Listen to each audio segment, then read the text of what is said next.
miles, Burlington to Essex, as part of a prioritized reestablishment of the Western Rail Corridor. This upgrade could happen over a single construction season. The fact that this upgrade will allow the Ethan Allen to simply just stop in Burlington and continue on through was never taken into consideration in the study on a location to service and park Amtrak. Even though the pending upgrade will render such Amtrak overnighting as unnecessary, or at least just a stopgap situation. So this first issue, overnighting and servicing Amtrak in Burlington, should just be a window until the train can continue north to St. Albans and the largest rail yard in Vermont. Our Rail Council tabled its recommendation on overnighting Amtrak until December, when your city's voice could be a major influence on that decision. The second issue, a second track extending actually past College Street, is a decision that the city has considerable weight in considering. The track would be laid on state land, not railroad land. The double track will cross both College and King Streets, effectively creating more separation of Burlington's main streets from the lake. Don't let anyone tell you this is a done deal. The sources to pay for this building's second track, all the costs associated with it have not been identified. In fact, the total cost for the double track to the state and to the city have yet to be itemized and presented. Your voice, the city's voice, will be a major factor as the legislature continues this yet to be proposed expenditure. So thanks again for your consideration. Thank you, Mr. Moulton. Brad Pettingill, to be followed by Cindy Cook. Good evening, Mr. Pettingill. Welcome. Good evening. Thought I had 3 minutes, but I only have 2, correct? 2 minutes. Okay. I'm Brad Pettingill. I work at 1 Main Street. And in the past 30 years, Main Street Landing has transformed an industrial wasteland into a bright, smart, people-friendly area teeming with activity. The businesses brought to the area, the bike path, the Eco Center, the boathouse, and the waterfront park have become Burlington's new cultural center. Thousands enjoy this beautiful area that celebrates our natural environment. It inspires me to see this area revitalized. People come here for leisure, recreation, education, community activity, exercise, tourism, and business. It's an open, uninterrupted space which encourages access to Lake Champlain, our city's greatest asset. Adding another rail line is a waste of money and precious space. It would be an eyesore, it would impede foot traffic, people would be subjected to diesel fumes, sewage disposal, unnecessary crowding, noise, and confusion. The chaos and construction would disrupt daily life and alienate people who walk and shop here. Businesses depending on this foot traffic would also suffer, and it's unnecessary since there is already a rail yard 2 minutes south. The bike path comfortably accommodates cyclists, runners, families with strollers, seniors, kids, wheelchairs, and people walking their dogs all at the same time. Add a second rail line, all that goes away. The International Fire Code says a fire department access road has to be at least 20 feet wide, so how can this path possibly be reduced to a claustrophobic 8 feet? How does a 9-foot wide fire truck or an 8-foot wide ambulance make an emergency call down an 8-foot wide corridor between a train and a building and still have room for firefighters and EMTs to do their job? We are known as a city for our quality of life. Fresh air, mountain views, a beautiful lake, an emphasis on healthy activity, and a great place to raise a family. We're pioneers in sustainable energy, environmental stewards, and we must protect this extraordinary area. Let's not go backwards and return it to a monotone of steel, smoke, and stink. Let's continue to improve and grow this unique treasure. Thank you, Mr. Pettingill. Preserve it for our children. Thank you. Thank you, Mr. Pettingill. Cindy Cook, to be followed by Erica Reddick. Good evening, Ms. Cook. Welcome. Good evening. Boy, these wheels are a little tricky here. Good evening, everyone. I'm here to speak to the proposed housing policy reform you'll be voting on later tonight. And I think these are an excellent start, but I'd encourage you to have active stakeholder engagement to really look at the details to it, because I think that some of them have unintended consequences. And the one I'll speak to is the short-term rentals, because that's the one that I have most direct experience with. 2/3 of the short-term rental hosts are women, 1/3 of them are over 60. I fit in both demographics. And for us, for this demographic, I think the income from short-term rentals is something that's essential for us to be able to continue to own our homes and continue to age in place. Obviously, we're already aging in place because we're over 60, but we'd like to continue to do that. I'm an active member of my neighborhood, my community. I think most of hosts who live in the area are. I use short-term rental income to make improvements to the property that helps both the property itself and enhances the neighborhood.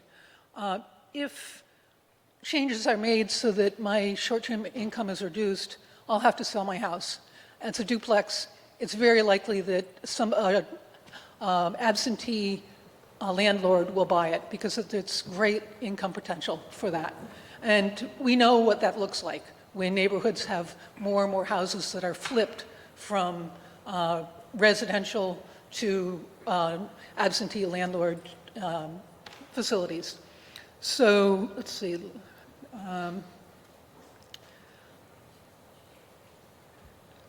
I guess I just want to make sure I haven't missed any points here. I guess what I'd encourage you to do is to take a serious look at making sure that the drafters make it possible for residents to continue to own their homes, make it possible for people to age in place, and maintain the character and quality of the neighborhoods. Thanks. Thank you, Ms. Cook. Erica Reddick, to be followed by Ellen Hunt. Good evening, Ms. Reddick. Welcome. Good evening, Council, Mayor.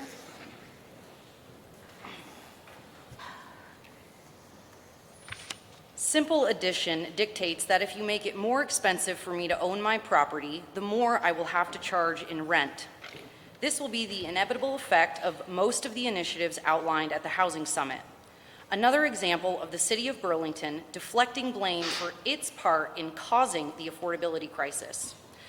I implore the Council to vote no on every initiative other than ADUs. My tenants already have more rights to my property than I do. I assume all of the cost and all of the risk for everything that can and does go wrong, yet if I have a tenant who refuses to pay rent, I'm the one who loses my home. One real solution that would make it feasible for residents and businesses to start new and infill construction projects is to decrease the regulations. Right now, only huge, big, bad corporations like Brookfield can afford to assume the risk of building here. Burlington code, regulation, and taxes create an unhospitable environment which particularly harms small businesses. Another obvious solution is to force UVM to build housing on campus and require students to live there. The University and Medical Center hold 20% of Burlington's assessed property, yet they only contribute about $770,000 of what would be an $8.2 million property tax bill to the city. In other words, they pay almost nothing for the infrastructure they utilize while owning over $1 billion in assets. In addition to what the university owns, it commandeers the rest of Burlington for its dormitories. Long-term residents are essentially subsidizing the housing cost for wealthy teenagers from out of state to attend our award-winning party school. Said college students, whom I can't discriminate against, destroy their apartments, and us landlords have to pay thousands of dollars in repairs over and above the deposit we're allowed to collect. I ask again that the City Council say no to all of these initiatives and that renters and landlords fight together against their common enemy, the city and the state, rather than each other. Thank you. Thank you, Ms. Reddick. Alan Hunt is up next, to be followed by Patrick Murphy. Good evening, Mr. Hunt. Welcome. Good evening. Point of clarification. I was here to talk about the Form 5 public hearing. It's going to be held rather than, should I wait? You can, it's up to you. You can speak now or you can speak when we have that public hearing coming up in a short I'd while. like to speak now. I'll speak now. This is concerning the public hearing on the Form 5 boundaries. I live on Maple Street, 89 Maple. I've been following this issue for pretty much as long as it's been going on. And I have to tell you, I'm very concerned about sort of the process, not necessarily the properties that are involved, but the process seemed to be a case where a group of people, presumably city employees and the planning department, decided that they wanted to encourage the development or the upgrading of certain parcels of land in and around Ward 5. And to me, it wasn't an open process. There was no process for anybody to come forward and say, I'd like my property to be considered. I happen to have one that I think should be considered. I was told by the city the committee wasn't interested. So it really smacks of spot zoning, frankly. There wasn't a process for allowing the public, or certainly people that own property within this area, to come forward and ask for inclusion. And as you might guess, if you get into this Form 5 thing, your property values are going to increase significantly. So I question the process more than the actual properties that were picked out. I did attend meetings, and there was this back and forth, well, let's put that property in, let's take that property out, et cetera, et cetera. So I ask you to consider that when you look at this process. All right, thank you, Mr. Hunt. Patrick Murphy, to be followed by Jessica Oskey. Any luck, Channel 17? We're on? Okay, great, thank you. Good evening, Mr. Murphy, welcome. Thank you. Thanks to our mayor, city council, city staff, particularly at BED and DPW for their support of car sharing thus far. Not surprisingly, we think that with even more support in policy and in practice, we can greatly increase the impact of our collective efforts. There are a fair number of policies we propose, which we think could help better create conditions for car sharing and in turn encourage more walking, biking, and transit trips as a result. Aware of time constraints though, I want to focus on the issue where many others converge, namely parking. We offer our support for our current efforts on tonight's agenda to reduce parking minimums, to explore parking maximums, to properly price parking, and to require that developers better manage transportation and parking rather than build more of it and allow it to spill onto the street. All of this stems from the notion that the resources of public and private space are better spent on good things like housing people rather than cars. And in order for Car Share Vermont to help achieve shared city goals around energy reduction, housing affordability, and production, sustainable transportation, and social equity, we also need access to a relatively small amount of that space to expand our operations, our membership, a number of people who might not own cars, whether by circumstances or choice. Just one of our spaces can serve over 200 members of the local public in a given year, and so by reserving a few spaces more for shared vehicles instead of those privately owned, we're able to open these up to a broader group of people. And so I thank you very much for your time. We're looking forward to discussing more of these issues specifically at a committee at a later date, and to working with all of you in the months and years to come. Thank you, Mr. Murphy. Jessica Oskey, come on down. You're up next. Welcome. Jack Daggett is up next. Jessica Oskey, 37-year resident of Burlington. I came when I was just an infant. I live in the South End, and I've been involved with Car Share Vermont since its inception in 2008 as a member and as a board member. And I just want to say that I'm really proud of what Car Share Vermont has accomplished. It's not easy. This work is not easy. And Burlington is one of the most rural or low-density communities in the world that's hosting a successful nonprofit car-sharing organization. If it was easy and if it was profitable, you can be sure that Zipcar would be here and would be taking advantage of this opportunity. It's not an easy place to operate. So I want Burlington to take a moment and be proud of what we've accomplished, and to know that together, if we're going to work to achieve our climate goals, that car sharing needs to be part of that solution. And it's not easy to change behavior, but we've shown that we can do it, and we can move it along, especially with the mayor's leadership He's a great user of our service, and we really appreciate that. So we look forward to you all being innovative and staying the course and thinking outside the box and working hard to improve this service for everybody. Thank you. Thank you, Ms. Oski, and happy belated 37th birthday to you. Jack Daggett is up next, to be followed by Richie Berger. Good evening, Mr. Daggett. Welcome. Thank you. I'm Jack Daggett. I live in Burlington in Ward 3. And the Church Street mural contains symbols that promotes a false narrative about Native Americans and people of color. The mural is clearly offensive. And it's been up there 7 years. Enough's enough, and I think it's time that it came down. Thank you. Thank you, Mr. Daggett. Richie Berger, to be followed by Donnie and Julie LaFountain. Good evening. Welcome. Good evening. Thanks for having me. I'd like to speak about the plan by the Agency of Transportation to force the city of Burlington to tear up the bike pedestrian path between King and College Streets and why it's unnecessary. And I know Melinda has shared a notebook with a memorandum and documents, and I know it's a long read, but I would encourage everyone to read it. I don't blame the city administration in this because they've been muscled, deceived, and frankly pushed into the situation of acquiescing essentially into tearing up that bike path when it's unnecessary to bring Amtrak here. Totally unnecessary.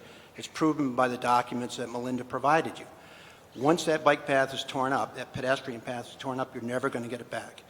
And it may be impossible for the city council to stop it. I don't think it is impossible, but I really truly believe it's in the interest of the city, its citizens, its future residents to say no to AOT on this. The lack of transparency and candidly the frank deception by the Agency of Transportation since 2016 as to the shifting explanations as to why the city should be forced to do that have each been proven false, inaccurate, and unnecessary, and time is short. The city council, if it's going to stand up for the city and for the bike path and the waterfront, needs to do it soon.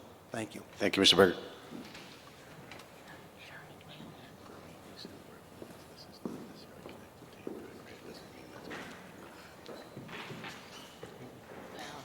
Good evening. Welcome. Good evening. Thank you.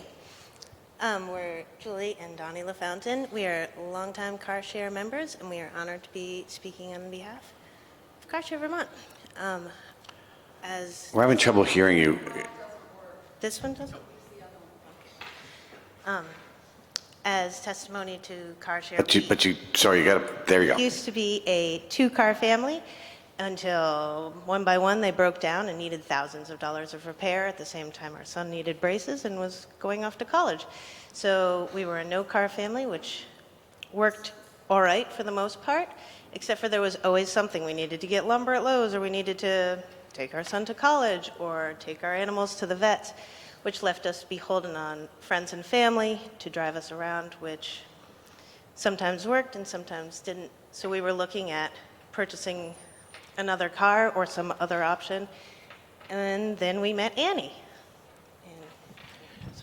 And Annie worked with my wife, and we became involved in car share in part because we have pets, and it's really difficult to get somebody to say, oh yeah, go ahead, take my car, drive your pet to the vet when they're really sick.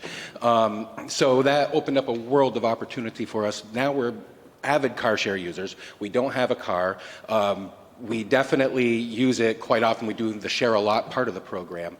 And what that's partly helped us to do is not only do we use public transportation, not only do we use the car share, but we have saved so much money by using these alternative methods. On a personal note, we're able to buy a house. On other stuff, we're able to donate back to the community through Hunger Free Vermont. It just has afforded us much more flexibility than we could have ever had if we had a $250 car payment with the insurance, with the maintenance and the upkeep. So we wanted to just come here and praise car share. Thank you very much for your time. Thank you. Thank you very much. Rick Sharp is up next, to be followed by Jeff Comstock.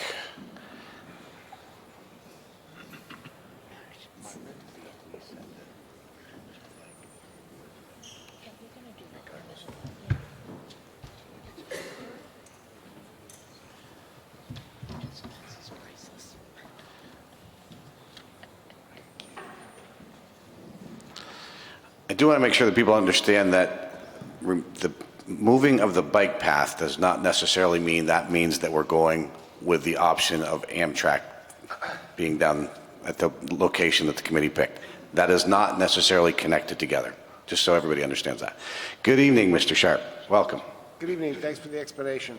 My name is Rick Sharp. My wife Ruth and I run Burlington Segways, 277 Pine Street on Burlington, so we're on the waterfront all the time, and we see what goes on down there all the time. As most of you know, I've been active over the past 35 years in promoting the bike path. I've watched with great interest as our waterfront was miraculously converted from a derelict industrial wasteland to the park, bike path, and the waterfront we all enjoy today. The city has made some very wise investments over the last 35 years with the bike path, the waterfront, and the market and the Church Street Marketplace. The result is an explosion of new hotels downtown. The city went from one hotel to 4 hotels in the space of 8 years. That's a remarkable event, proof of a flourishing downtown. Clearly, the future of our waterfront is tourism, recreation, festivals, events, and people-oriented activities, not new, unnecessary rail sidings.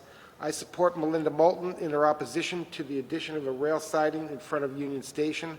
Rail sidings belong in rail yards, not in or behind the sewage treatment plant or up in St. Albans. There are much better alternatives here. So I hope you clearly take a close look at this issue, and I think the city does not have to buckle under to the railroad or to the Department of Transportation. What Mr. Berger had to say tonight is very important for you to recognize that there are other options there. I also think Mr. Fowler's idea of having the trains stored at, up in St. Albans, much better plan. Even if that takes longer to do it, that leads to a connection from Rutland all the way through Burlington to St. Albans and eventually to Montreal. Much better plan for the city in the long run. So I hope you will be mindful of the investment that you made over the last 35 years that has resulted in the beautiful city we have today, and not take a step backwards by putting another rail line in at Union Station. Thank you. Thank you, Mr. Sharp. Mr. Jeff Comstock is up next, to be followed by Cindy White. Good evening, Mr. Comstock. Welcome. Good evening. I live in Ward 7. I have 3 thoughts about the non-citizen voting resolution. The resolution states that approximately 3,200 Burlington residents are ineligible to vote because they are refugees not yet eligible for U.S. citizenship. Not yet eligible really has nothing to do with it. They simply are not U.S. citizens. Eligibility doesn't mean people become citizens. There is a path to citizenship for a reason, and the right to vote is one of the most valuable prizes. Non-voting citizens, in this case with a focus on refugees, is nothing more than political pandering, in my opinion. On town meeting day, Burlington had 40,426 registered voters, and guess what? Only 8,112 people voted. A 20% turnout is pathetic. The resolution has grand introductory language about community building through engagement. Based on town meeting day participation, the city is failing miserably to engage the voters it already has. The city council is trying to fix the wrong problem. In addition, the population of Burlington is approximately 43,000. How is it that we have 40,000 plus registered voters? How many of those are non-resident college students that vote on our property taxes, our legislators, our city leadership, which includes all of you, and much more, and then move away? More political pandering. And again, the city council is trying to fix the wrong problem. And finally, my wife and I work as polling place volunteers on election day. Based on that experience, how does the city clerk plan to accommodate the need for multiple voter checklists? To vote in city-only elections and receive the correct ballots, voters will have to self-identify as non-residents. Think about that for a moment. We don't even ask people to declare their political party when we vote in primary elections. The identity logistic in this proposal is not okay just because Burlington wants to create special treatment for one class of people. If non-residents are required to identify for the purpose of voting, how is that any different than requiring them to use a special checkout line at the grocery store? The hypocrisy of this proposal is obvious if you think about it. Therefore, I contend that the ordinance committee should not waste its time on Mr. this Comstock. proposal. Thank you. Cindy White is to be followed by Sydney Ovitt. Good evening, Ms. White. Welcome. Thank you. So I'm here in my role as Director of Park Recreation Waterfront. I just wanted to thank John Bosange. He's not here now, but I want to thank John for his 8 years of service on the Park and Recreation Commission. John, went to the dark side. He moved to South Burlington, so he could no longer be on the commission. But John did a lot of work for our department. He very often would be passionately, if there was a Park and Recreation initiative going on right here that we wanted his support on, he was always willing to come to the meetings and speak up, as he spoke up on other topics tonight. But so big thanks to John, and we're fortunate, though, in that the Park Foundation does not have any lines drawn as far as where you can be from, so he continues to serve with the Parks Foundation, doing great work for the city of Burlington. Thank you, Ms. White, and we all, I think, agree with that sentiment about John Bosange, and a little round of applause for all that. I wish he was still here. We did thank him down in the Board of Finance, but he has done an incredible amount for the city of Burlington. And also, Ms. White will pass on your kind remarks to the South Burlington City Council. Sydney Ovitt is up next. Hi, I'm Sid. I'm a student at UVM. I'm here to speak about the downtown mural, like many others here today. I have only been here for 3 years, but I didn't find out about it until this year. Excuse me, my colleague Lee brought it up in our racism and race relations class. I am studying to be a social worker, so as someone who intends to work with communities in need, I find it incredibly offensive that the city would not, or would, refuse to take down a mural that is whitewashed and that neglects the history of the Abenaki people whose land we are on today. Sorry, I'm very underprepared. I feel like as a city that prides itself constantly on being extremely welcoming to refugees and new Americans, that this mural does not portray that welcomeness. I think if I were a new American and saw a mural that was supposed to depict the history of this new scary town that I arrived in, I would be terrified because it is full of white people and not a single person of color. And yeah, I think it's offensive, and I think that it should be moved to be taken down as soon as possible so that less people can see it. It just reinforces white supremacy, which we already seem to have a big enough problem with. Thank you. Thank you very much. Lisa LaRocque is up next, to be followed by Tricia Gray. Good evening. Welcome. Hello, I'm Liza. You're close, though. I'm also here today to discuss the mural. Many of you who are sitting in front of me in this room today are, like myself, white. You and I have the privilege of looking at this mural and seeing ourselves represented in the city's history. We see a nice picture. For those who do not identify as white, it is a glaringly obvious about who is being excluded. This mural is a whitewashed version of our city's history and fully disregards the presence and contributions of people of color in the city. I'm here to advocate for the immediate removal of this mural and thus the condemnation of white supremacy by the city. Thank you. Thank you very much. Tricia Gray, to be followed by Kelly Devine. Good evening, Ms. Gray. Welcome. Good evening. Thank you. I would like to address some of the housing policy reform. Specifically, I would like to address how STRs are currently being defined, that's short-term rentals. Specifically, that they are being considered non-residential in use. Short-term rentals actually are and continue to be residential rentals and should be treated as such by the city. Owners and tenants who offer rooms or units should comply with the city housing standards for rental property and register as you would any rental. Those offering short-term rentals should also be compliant with the state and local requirements for rooms and meals taxes and fire and safety. Rental properties should not be forced to obtain a change of use to rent on a short-term basis, as they are truly not hotels or bed and breakfasts. Short-term rentals are residential uses of the property. Renters are using the property for ordinary living purposes such as peaceful occupancy, sleeping, and eating. This use remains residential no matter how short the rental duration. A home, apartment, or room is used for residential purposes anytime it is used as a place of abode, even if the persons occupying the dwelling are residing there temporarily during a vacation or business visit. Short-term rentals should be considered in the same classification as residential rentals due to the fact that even if the properties are rented to different persons every night, the renters are using the property solely for ordinary living purposes.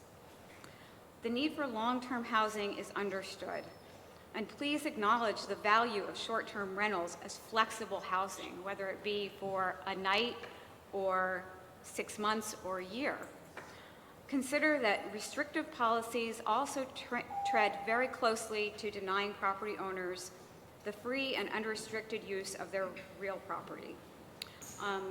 In closing, please recognize that short-term rentals are residential rentals and should be governed by the same or very similar guidelines and laws as long-term rentals. Thank you very much. Thank you, Ms. Gray. Kelly Devine is up next, to be followed by the final speaker for tonight, Regina Mahoney. Good evening, Ms. Devine. Good evening. Thank you, President Wright. I'm just here to speak on behalf of Moving Forward 6.05, the slate of housing initiatives. As some of you know, our organization is very interested in figuring out ways together that we can expand the housing base. We've been working on this since 2014 when we held a housing summit, because really the level of vacancy and the quality of housing does not meet the real need we have in this city mainly for anyone who wants to live here, but especially as we look at the problems of workforce development and trying to keep our young people here. They seem to be particularly challenged in finding adequate housing. As many of you know, and thanks again for the support on the work we're doing on parking and transportation management. We've been working on that since 2015, and we had talked back then about the parking minimums, and I think we've made some really good strides working in partnership with the city and the Department of Public Works. And we'd like to see a robust discussion about the parking minimum piece and see how that figures into a real solution for our community that both allows more housing, helps reduce the cost burden of housing, and also helps encourage alternative modes. I loved hearing from that couple who just were big fans of car share. I think it's a good example of how when people are motivated to have transportation choice, the community has resources for them. It's really a great coming together, and I do think that piece in particular can help us take our transportation solutions to the next level. We're particularly interested in accessory dwelling units, which is a way to allow people to, we heard a woman speak about age in place, and allow more housing opportunities and a variety of housing opportunities. And then finally, the short-term rental regulation really needs to be looked at. It seems really clear from the data that that's having an impact on our available housing stock. So we're really looking forward to having a further discussion and seeing these things go to committee and being part of that dialogue. So thank you for moving it forward. Thank you, Ms. Devine. Regina Mahoney is up next, to be followed by the final speaker, Erhard Maki. Good evening and welcome. Hello, thank you. Charlie Baker from Chittenden County Regional Planning Commission sent you folks some comments on the housing reforms last week, so I'm just going to touch on a few of those. We are in support of the housing reform resolution. We really think they're going in the right direction for smart growth and will help increase more homes, decrease single occupancy vehicle travel, and make improvements to energy efficiency. Particularly the Housing Trust Fund, we are in support of that, and maybe even more so as a resident, let you know that I am in support of that. With the Building Homes Together campaign in the first 3 years, we have met the total housing target, but we have continued to fall short on the affordable target, and a lack of capital is one of the reasons for that. So any help that you can do here would be great. ADUs, they're a really great way to try to address our housing shortage without having a big land use impact. So anything you can do to reduce the regulatory barriers on those would be great. Short-term rentals, I love staying in Airbnbs when I go travel places, so I understand the value of them, but I do think in our tight housing market, we do need to take a look at what impact they're having on our actual housing supply. We support the elimination of parking minimums, and along with that, really support implementation of the parking study. One of the things in the parking study was to try to put some wayfinding in place so that when residents and visitors come to the downtown, they can easily try to find where parking is available. We think that would be a helpful thing to go along with that. And we support the energy efficiency work in the rental housing as well. And just want to say we've got about, at least by our count, 14 municipalities in the county really working on this stuff. So we appreciate your leadership, and just know you're not alone. Thank you very much. Final speaker, Erhard Monkey. Good evening. Welcome. Good evening, Mr. Chair. Good evening, council members, Mayor.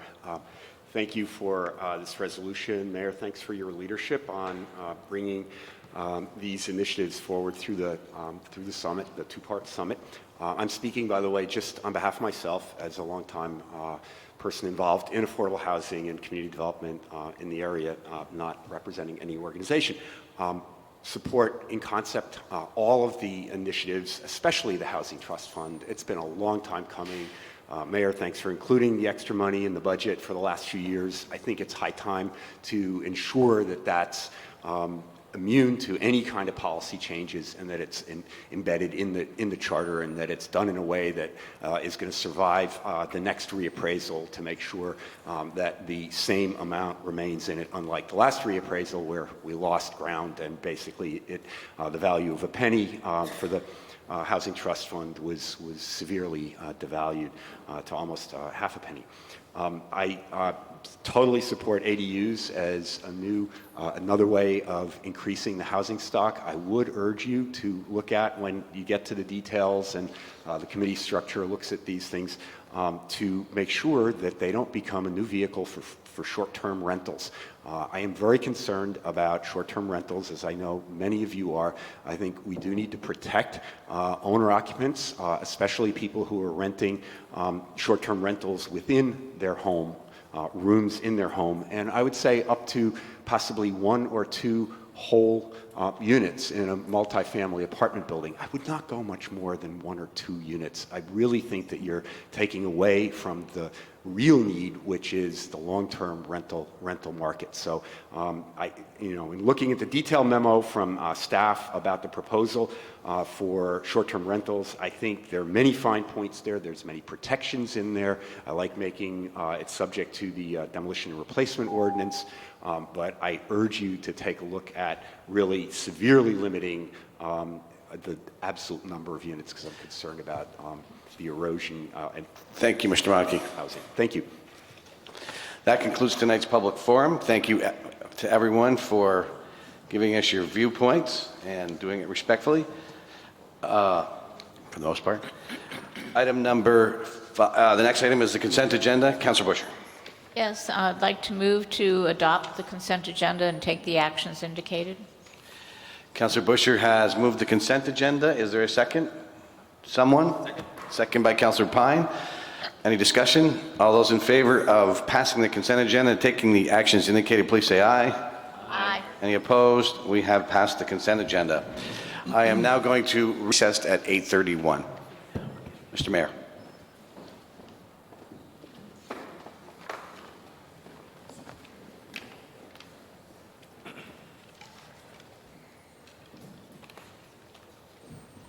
Thanks, President Wright. I'll call to order the Board of Tax Abatement at 8:32. and would welcome a motion on the agenda. So moved. Thank you, Councilor Paulino. Is there a second? Second by Councilor Paul. Any discussion? All those in favor of the motion, please say aye. Aye. Any opposed? Motion carries unanimously. And that brings us to the consent agenda, and recognize President Wright for motion on the consent agenda. Move to pass the consent agenda and take the actions indicated. Excellent. Is there a second? Seconded by Councilor Hanson. Discussion? Councilor Busher. Just wanted to see if either of the individuals were here, the appellants were here tonight, and wanted to speak before we acted. Is there anyone who would like to speak to the two Board of Tax Abatement consent items? Seeing no interest in that, I will go back to the motion on the floor, and if there's no further discussion, we'll take a vote. All those in favor of approving the consent agenda, please say aye. Aye. Any opposed? The motion carries unanimously, and we are adjourned as a Board of Tax Abatement at 8:33 p.m. Thank you, Mr. Mayor. Very efficient. Back to the deliberative agenda. Item number 6.01, special event outdoor entertainment permit. Councilor Roof.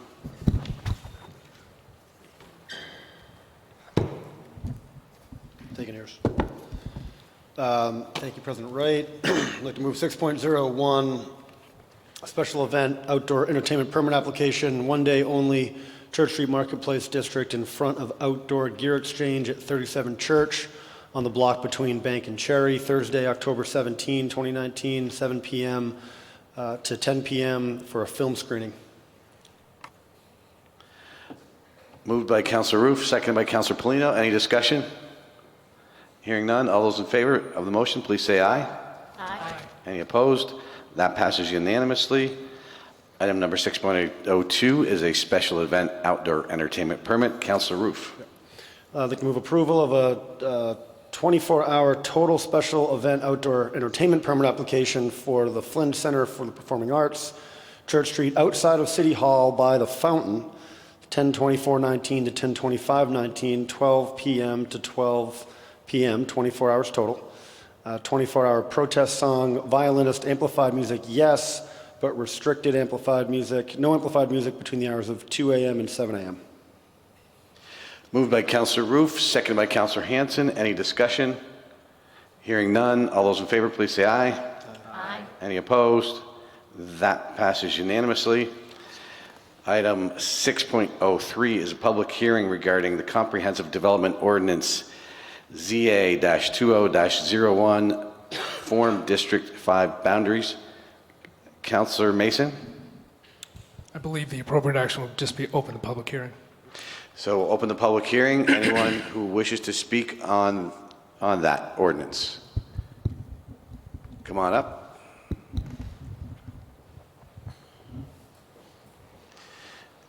And just identify yourself, please. Good evening. My name is Jonathan Farrell. I'm here in the capacity as Facilities Director for the Committee on Temporary Shelter. We are the owners of 187-189 Church Street, better known to many of you as the Wilson Hotel, and we are in favor of our parcel being included into the Form District 5 boundaries. As Burlington grows and changes, we would like to also have the ability to follow Form District Code and potentially expand the most affordable housing in our city. Thank you. Thank you very much. Anyone else would like to speak in the public hearing?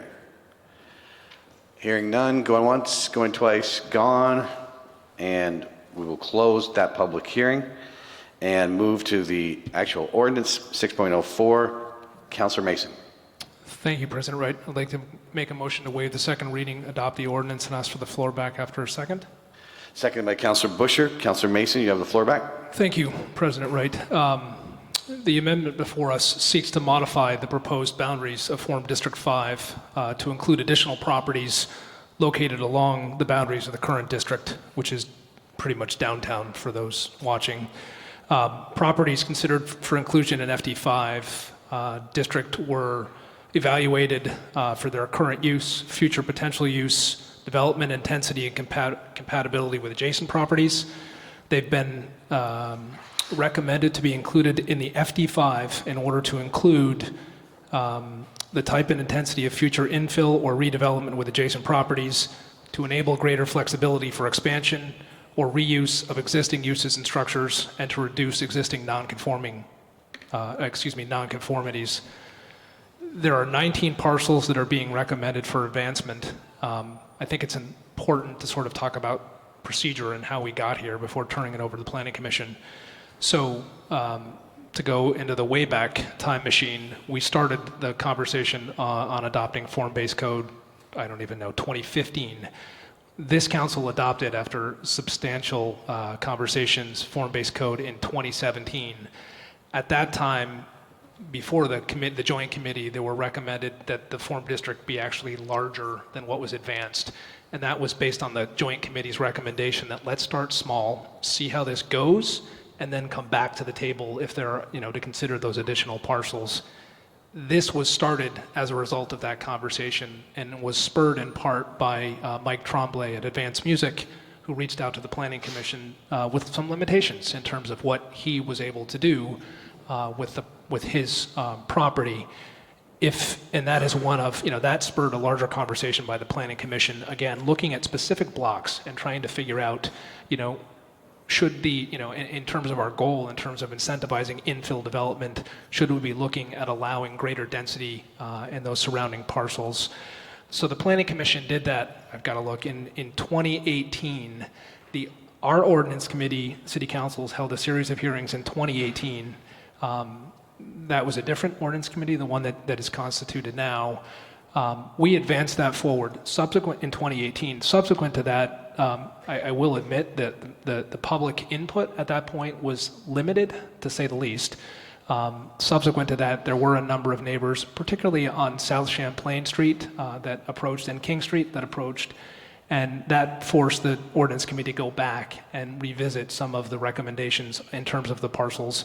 Based on that conversation that ended, actually there were a series of hearings that ended in June, that is a result of the 19 parcels that were put forth back to the Planning Commission, again, because we changed what they were recommending. The Planning Commission then advanced this, which was verbatim what the Ordinance Committee had recommended in August. However, I will note for the record that they've reserved the right to say, look, we may not agree with you that the parcels you pulled out shouldn't be included, and they sort of reserve their right down the road to ask us to put those back in. So that's the process of why we got here. I want to speak a little bit to some of the public, and I appreciate it may have been a little confusing, but Ms. Tuttle did walk our ordinance committee, as she did with the Planning Commission, literally property by property, to see, is this right? Does this, is this a parcel that we as a body are going to recommend be subject to Form District 5? I will say, from my perspective, it was a reasoned process, and it was also, I think, responsive to objections and concerns that we heard from the public. So with that, I would ask I think we're on a good move here in terms of trying to move, the infill development, the affordable housing needle forward, and I think this is an important step to continuing those efforts. I would note Ms. Tuttle is here to answer any technical questions, or also turn it over if you have a statement to make above and beyond what I've stated. Megan, do you have anything to add, or? One small thing. I think Councilor Mason did a wonderful job of summarizing the history of this amendment and all of the changes that it's gone through. One thing that I will add is that both in the Planning Commission's discussions and in the City Council Ordinance Committee discussions, as Councilor Mason said, we looked at every single property and the very specific reasons why each property was being recommended to be included in this district. In many cases, we did the same thing for properties that were ultimately not recommended to be in this district. And of the criteria that Councilor Mason noted the Planning Commission was looking at, the compatibility and the relationship to neighboring properties was one of the biggest factors in determining where the Planning Commission and the City Council Ordinance Committee ended those boundary lines for these proposed changes. Oftentimes, the potential for commercial uses to expand further into residential areas was a great limiting factor. That said, the Planning Commission has identified the need to revisit the conversation in these neighborhoods that are right immediately adjacent to the downtown area and look at essentially a Form District 4 kind of district, which allows some more of that flexibility for the intensity of development, the number of units, but maybe not all of the commercial benefits of the Form District 5 boundary. So I anticipate this will be a discussion that we will have again. All right, thank you. Start out with Councilor Shannon. Thank you, President Wright. I want to thank Megan Tuttle and David White and Councilor Mason and the Ordinance Committee, all for being really very responsive, I think, to public concerns about this. And the basis of a lot of that concern is that Form District 5 is a commercial district. There was concern in the neighborhood that they were going from a residential district to a commercial district, and I think that that was a legitimate concern, and I appreciate, Megan, especially your responsiveness, both in email and personally, to explaining kind of why you had reached the conclusions that you had and taking another look at this. I think it is better for all of that effort, and not everybody will agree. But I actually was pleased with this process, and would note to Mr. Hunt that it is an ongoing process, and that we can still have more discussions going forward. FD4 is a more residential form district, and so perhaps that offers something that the neighbors would see as more amenable to preserving their neighborhood character, really. And I was hoping that Councilor Mason might clarify. My understanding from reading this is that the Cots Building, Wilson Hotel, is included in this FD5, correct? Yes. Okay, thank you. Thank you, Councilor Shannon. Councilor Pine. Thank you, Mr. President. I have succeeded in knocking this cup over all night, so it's good. Thanks. Luckily, it's empty. Having been involved in several of these processes during my tenure at CEDO, I know how painstaking it is. There are some parcels, and I unfortunately recognize every parcel here. Practically, I can tell you who owns it maybe, but there's a bunch that don't seem to make a lot of sense to me because you've straddled two different residential properties and yet you left out a surface parking lot. So I'm just trying to, in the south end, there's some sites that look like I don't really understand how they were characterized as suitable for commercial redevelopment.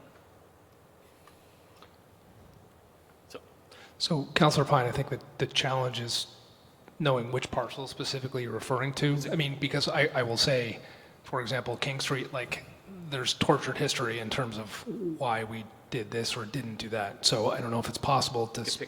I could pick one if I could. It's at the very bottom of Maple Street. It's a single family house next to a duplex, all the way at the bottom on the right, across from Maglianeros. That's the one that's one that stands out. Yes, why it was recommended to be included. Yes. So those two properties and the surface parking lot that you mentioned were all part of the discussions that Councilors Mason and Shannon referred to. Originally, when the Planning Commission forwarded this recommendation, all of those properties on the west side of South Champlain Street between King and Maple were recommended to be included in the Form District 5 boundaries. They were particularly looking at those sites both in terms of their present use today. Many of the developed properties on that side of the street are non-conforming for various reasons. And they were also looking at the future potential of that parking lot. How would we like to see that developed if it were to ever be redeveloped? So a lot of the concerns were more around some of the development intensity requirements that are part of Form District 5 versus part of the residential high density zone. Ultimately, in working through the recommendations with the Council Ordinance Committee, we heard a lot of feedback from residents that live on the other side of South Champlain Street about the concern about the encroachment of commercial uses. So we ultimately removed those properties that front on South Champlain Street from the proposal. And then the same question, if we could just move one block north, and I hate to be a stickler, but that's a brand new social housing building called the Detman Place. And I want to know, why would that be included when the surface parking lots that span the entire rest of the block that go up to August 1st wouldn't be included? The parking lots that span up to August 1st are already included. Oh, they're in there? Yes. Okay, thank you. Thank you, Councillor Pine. Councillor Busher. Yes, I just wanted to say that this was a challenging process, and it was not meant to exclude anybody who wanted their property to be considered. But as a member of the ordinance committee, it had come from planning with those properties already identified. So I can't really speak to that process that began in planning that was then handed off to the ordinance committee. Although the history, as I understood it, was that during the whole big city council planning process with Form District 5, there had been, as Councilor Mason said, some requests to expand the boundary that was being discussed and make it broader. And so these properties were part of that conversation. But I wanted to remind, as Councilor Shannon did already, but I think it's really important to state that zoning isn't stagnant. Zoning is fluid.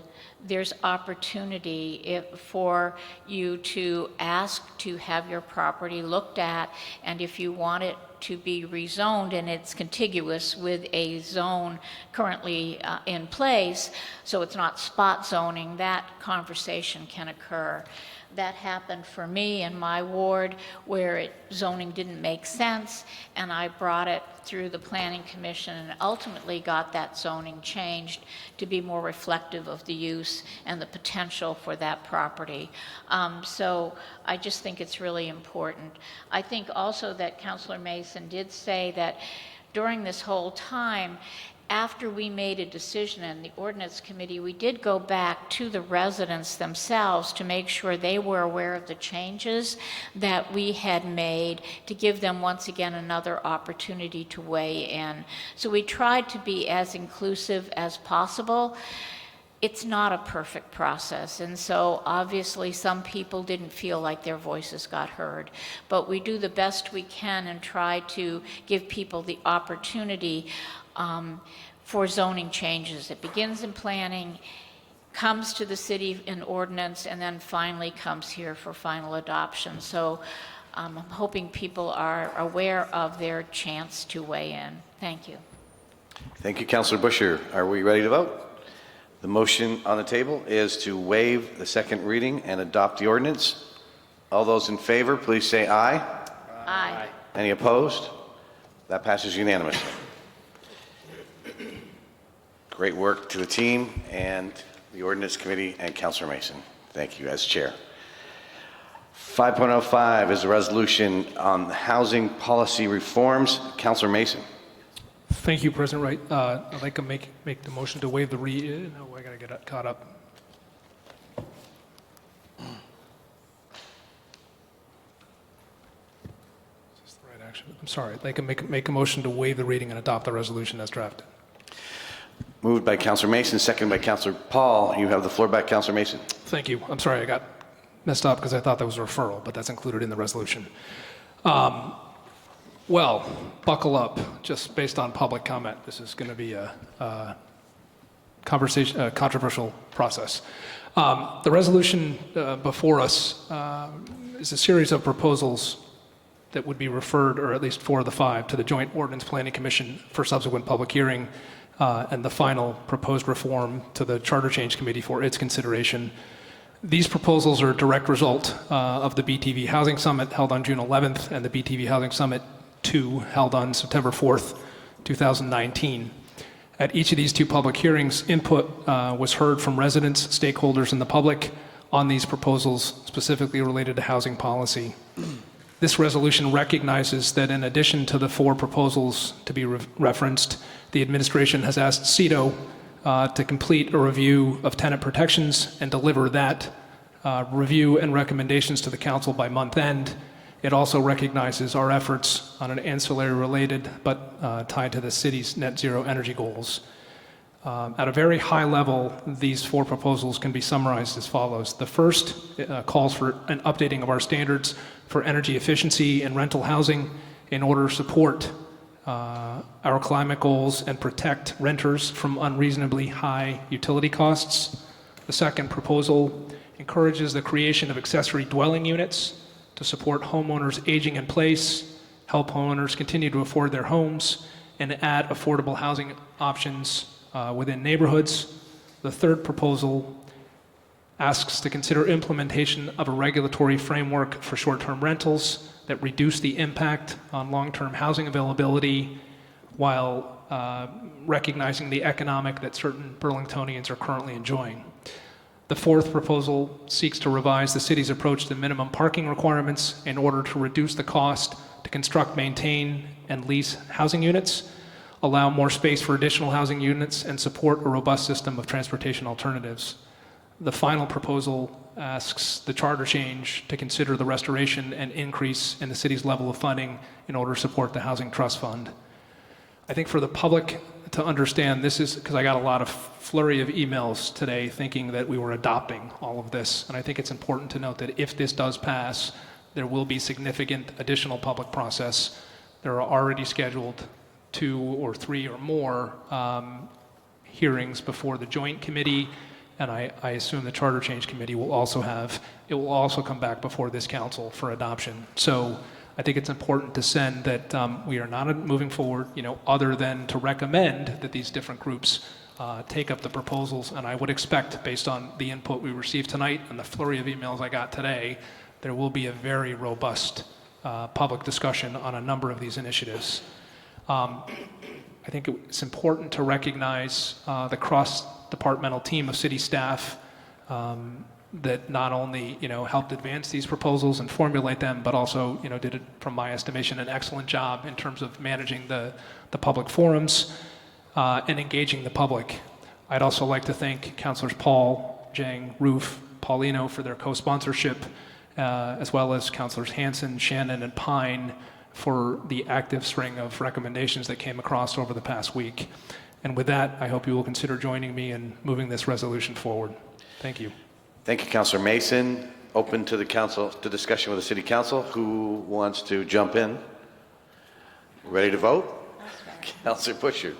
So, I took a shot. this is a resolution that a lot of I really support, and I support the mayor and his housing summits, and I support the work that the departments did to distill all of that information and come up with some recommendations. What the problem I had with this is probably what Councilor Mason received emails about, is that it felt to me when I read it that it was telling me that my role was to implement all of this without discussion. It was to implement, I'll take the ADUs, to make it 30% or 800 feet, and 800 square feet, not 800 feet. And I don't know if I'm there. I need to think about that. I need to think about all of these. I need the input from the community to understand if this is the right way to go. Yes, we want to make ADUs more available. One of the barriers that we haven't, dealt with is the affordability piece, which was one of the things we identified, that people can't necessarily create those. And so my point is not to belabor it, because I could go through a number of these and say, yes, I think yes for this, and no, I have reservations about that. I need more discussion. So I'm hesitant to sign on to a resolution that says that I am supportive of all of these initiatives when in full conscience, I believe that we're going in the right direction, but I'm not sure I'm there with the final outcome. And so here I am stuck with a process that I wholeheartedly believe in and want to engage in, and feel reluctant to say yes to a resolution before me. That's very challenging. I've been here before, and I am not sure how I'm going to handle it. But I wanted to speak to that so that the rest of the council understood my reservation. So thank you. Thank you, Councilor Busher. My apologies. I was starting this off with remarks from the mayor. Sorry. So we'll do that now. Remarks from the mayor, and then we'll go to Megan, and then back to the council. Great. Thank you, President Wright, and excuse me. Thank you, Councilor Mason, for and the other co-sponsors for bringing this to the floor and for introducing it, Councilor Mason. I want to start by echoing the point that there has been a huge team of multi-departmental team, really more so than any initiative I can remember over the last 7.5 years, that has been working on this effort since the spring. Megan and Olivia in my office, I think, have been the leaders of that team in a lot of ways, but it has also taken huge efforts from Chris Burns at the Burlington Electric Department, David White at the Planning Department, has our planning director, of course, and Ian in CEDO has been a leader, continued to be a leader with the ADU effort.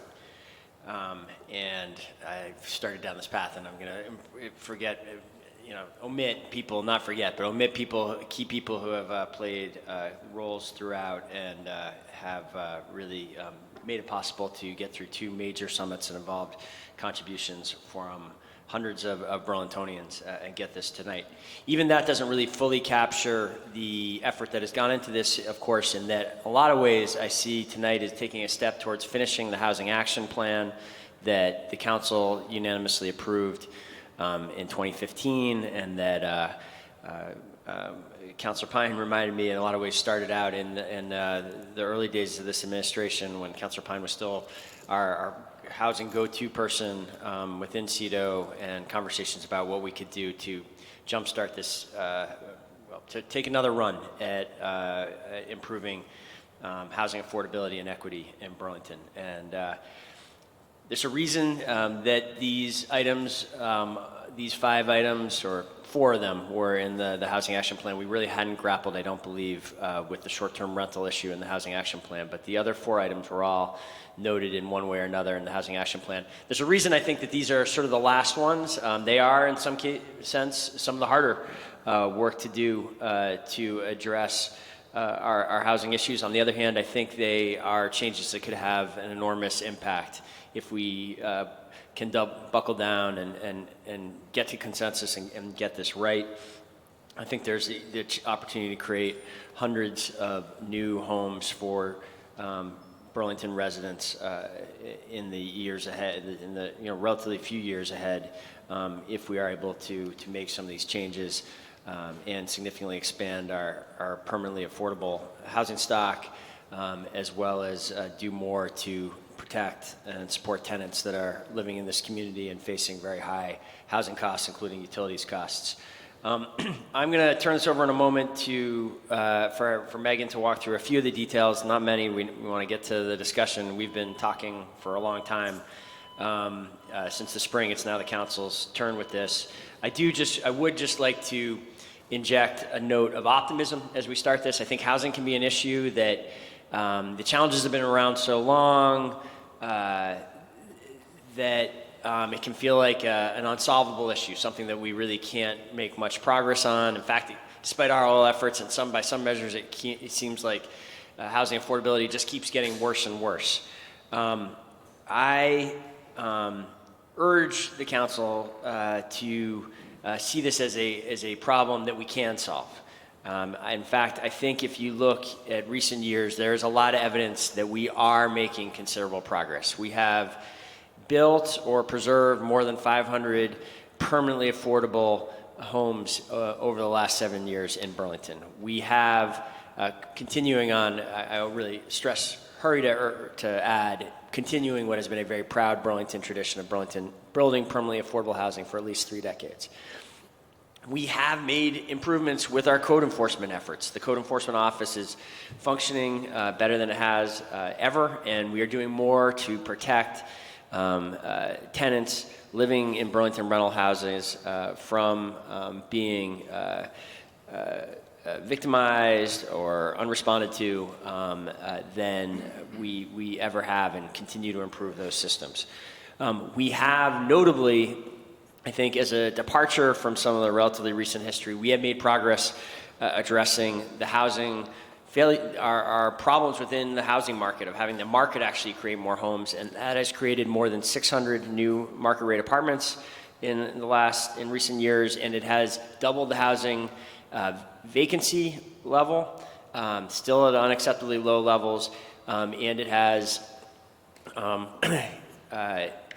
started to have an impact on rising rental inflation. We actually are seeing rental inflation now, at least in the last couple of years, lower than broader inflation, which is a sign of some progress.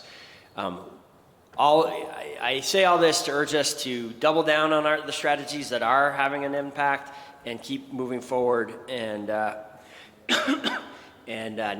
have the courage that we can do something about this issue. Final point I want to make before handing it over to Megan is to say what is not here, because I've found in talking about this for the last 6 months that it is important to acknowledge right up front that although this is a comprehensive package and does do many things, it does not address all issues of the housing crisis. And it is important, I think, for the public to know that we are working on those other critical elements. We are working, in fact, the last time we convened as a council, we extended our housing agreement with the UVM with the explicit intent of amending that agreement within this extension period, which is until next summer, so that we do see more progress on the creation of purpose-built student rentals. Not in this resolution, or it's referenced in the resolution, but not one of the action items, not one of the resolved clauses, is further efforts on tenant protection, renter protection work. We have, simultaneous with this, I have tasked CEDO with coming to this council by the end of this month with having reviewed all of the tenant protection work that is going on, that has been suggested in the housing summits and that has been going on elsewhere in the country, to make sure that Burlington is doing all that it should to protect tenants in the community. So with those caveats, I hand it over to Megan for some additional detail. A few additional comments, Megan? Only a few. Again, Councilor Mason did an excellent job of summarizing what we've provided to you here tonight. Just go over those really quickly again. The first recommendation regarding energy efficiency in rental housing is specifically to look at amending our current time of sale ordinance to make it applicable as part of the minimum housing code in order to achieve those goals that Councilor Mason talked about. Strengthening our response to the split incentive paradigm, improving energy efficiency and quality for rental housing, lowering utility costs, and making a significant improvement on our energy efficiency goals. The proposal to expand the construction of accessory dwelling units is specifically to amend parts of our zoning ordinance to further our work. We've been doing this for a few years to make it more permissible for ADUs to be built in the city in order to afford all of those benefits that Councilor Mason talked about for aging in place and adding affordable housing options within our neighborhoods. Creating a regulatory framework for short-term rentals is a really important one, in that the proposal that has been put in front of you recognizes that there are different types of short-term rentals that offer varying degrees of benefit and impact within Burlington. And the proposal that we have shared helps us to actually disincentivize the most impactful of those uses in order to limit the impact on the city's long-term housing stock. But ensure that some of those conversions can still take place, because we recognize that, like ADUs and other forms of housing, these can have benefits to the hosts and to the Burlington economy. Regarding the parking, the requirements for parking, we would like to amend our zoning ordinance once again to look at how many new parking spaces must be created as part of new development within certain parts of the city, in order to help us reduce some of those barriers that drive up cost and actually, in some ways, dampen the creation of homes within our community. While we also look at other mechanisms for us to support investment in alternative forms of transportation and the systems that support that. And then finally, looking at how we can increase and sustain the level of investment in the Housing Trust Fund to a level that this council and the administration have been committing to the fund, but to make sure that that level of investment is sustainable over time and is not devalued by inflation and other changes in the market. And then finally, related to this will be coming before you, the proposal or the recommendation, the review and recommendations around renter protections. So the last thing I just want to say is to build off of the comments that Councilors Mason and Busher shared, is that this resolution is not a final vote on these issues. It's actually asking us to begin the hard work of digging into each of these issues and evaluating exactly how we want to move these forward. We have, as Councilor Mason noted, we have been working with the Planning Commission and the City Council Ordinance Committee to get them prepped to have some meetings as soon as we're able to start talking about the 3 amendments that have to do with zoning. The short-term rental, the accessory dwelling unit, and the parking proposals, so that we can really work through the details of that. The City Council Ordinance Committee itself will then look at the energy efficiency in rental housing proposal. We will have the Charter Change Committee look at proposed language that would help us to ensure the stability of the Housing Trust Fund. And then ultimately, the Community Development and Neighborhood Revitalization Committee will review those recommendations on tenant protections. So a lot of work in the months ahead. We're asking for you to kick off that process with the resolution here tonight. And then the last thing I'll say, just for the benefit of those that might be watching, is that there is a web link on the screen for people to follow along with the process that we hope will follow from tonight. Thank you. Just before we start going to other councilors, I just want a process question, just to be clear. And I know you just said this is just the beginning of the process. So if a councilor, me or any other councilor, supports a lot of this but has concerns about any particular item, this will all be coming back to us. It's got to be worked on. And how will it come back? Will it come back as there will be opportunities to vote on each one of the different items at some point, or as one big proposal? So each one of these will have a different deliverable, I guess I'll call it, in terms of what the council will actually take action on in the future. In some cases, that will be the approval of language for a charter change question to be put on the ballot. In other cases, it might be an actual red line version of a zoning amendment that you would look at and consider through the typical process that any zoning amendment would go through. So the deliverable for each one of them will be, for many of them will be different and will be distinct. So the line about supporting the administration's goal of pursuing the above referenced housing policy reforms, we're just supporting the administration's goal, but not necessarily the final product until it comes back. Exactly. You will have a chance to vote on each one of those when they come back. Thank you. Councilor Shannon. Thank you, President Wright. This does seem a little bit unusual to me in that it's starting as a resolution with a great deal of specificity. And usually we see this kind of specificity in a first reading of an ordinance, but I think that that's also okay because it kind of adds, I think it presents these ideas very specifically for discussion. And I assume that it comes back to you will draft an ordinance for the things that are going to be an ordinance, that it will come back for a first reading. We'll have opportunity to have input on that first draft of the ordinance, and then it goes back to the committee and we'll have it for more work, and then it will come back as a second reading. Is that all correct? I'm kind of getting nods, but President Wright, is it okay if Ms. Tuttle responds? Yes. Yes, so each of these, in the sense of zoning amendments that do first and second read, these will come back to the council for that process as any zoning amendment typically would. One of the things that we have been working with Councilor Mason on is to actually bring the City Council's Ordinance Committee into a joint process with the Planning Commission so that they can work on the zoning related pieces of this together. But again, when their work and their recommendations come forward to the city council, there will still be the opportunity for the council to have the first and second read, and if they would like to make more changes to those proposals. Okay. Thank you. With that, I share all of Councilor Busher's concerns. My conclusion is I'm going to support this because I think that it starts a discussion in a very good way, and there are, I would like to just state for the record some of the concerns that I have in the specificity of this language. So the first concern I have is line 88, eliminating the parking requirement for ADUs. Also, since I created my own red line draft here, it's possible that there's been some amendments and I have the lines wrong, but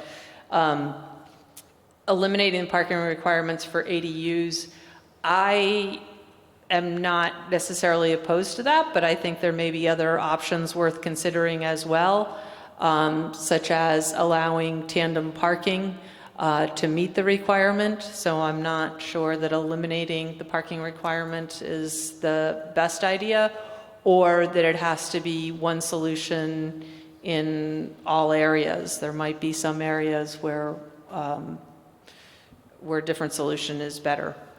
The next concern I had is line 104. Limiting the number of whole unit short-term rentals within a building so that any building with 4 or more short-term rentals is considered a hotel.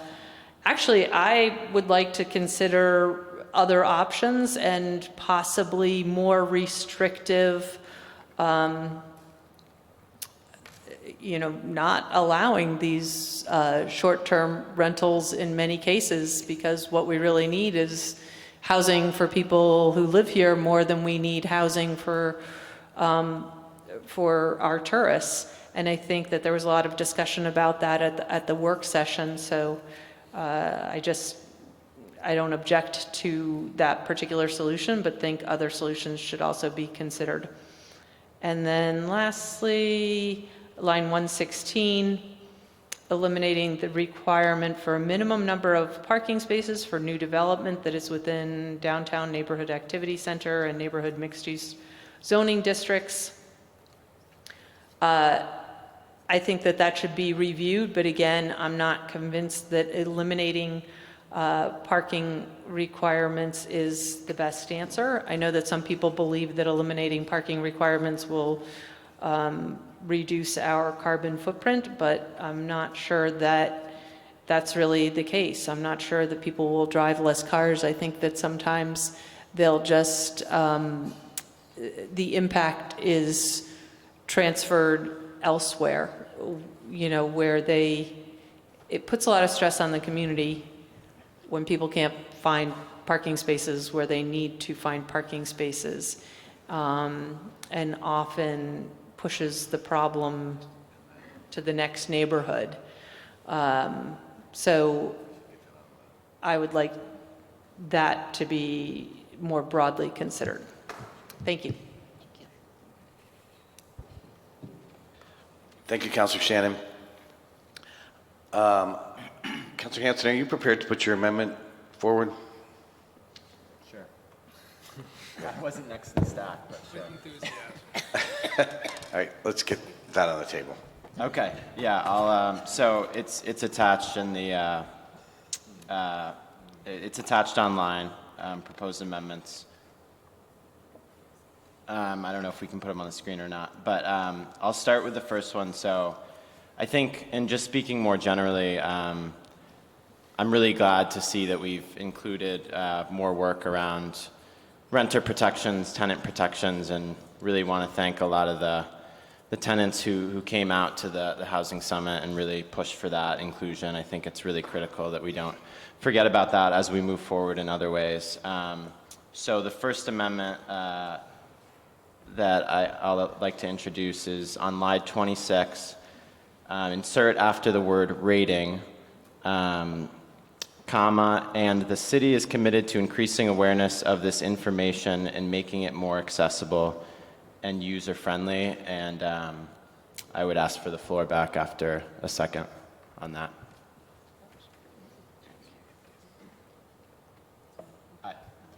I was asking for the floor back after a second on Okay, that. so the motion, the amendments have been moved, seconded by Councilor Freeman. Councilor Hanson, you have the floor back.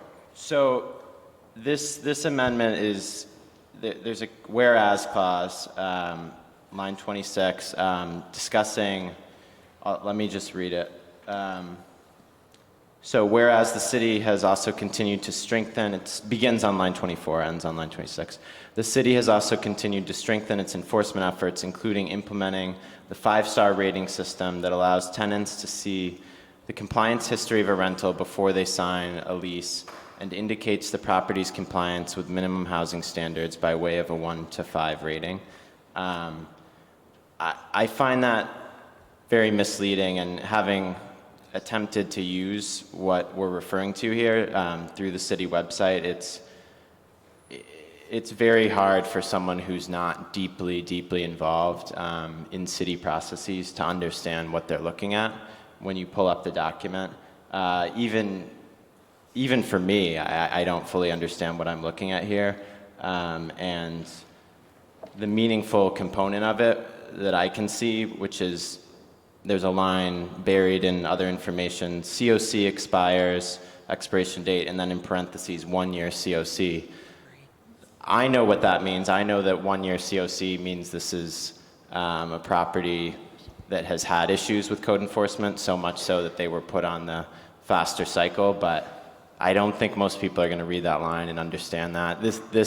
I'm glad that we're moving in this direction, but we really shouldn't say that we're there yet. This isn't a system that is usable for prospective tenants yet at this point. So I think it's really critical that we not only say that and acknowledge that, but also that we do commit to working towards making it user-friendly and accessible, because it's really critical that people understand what they're getting into before signing a lease.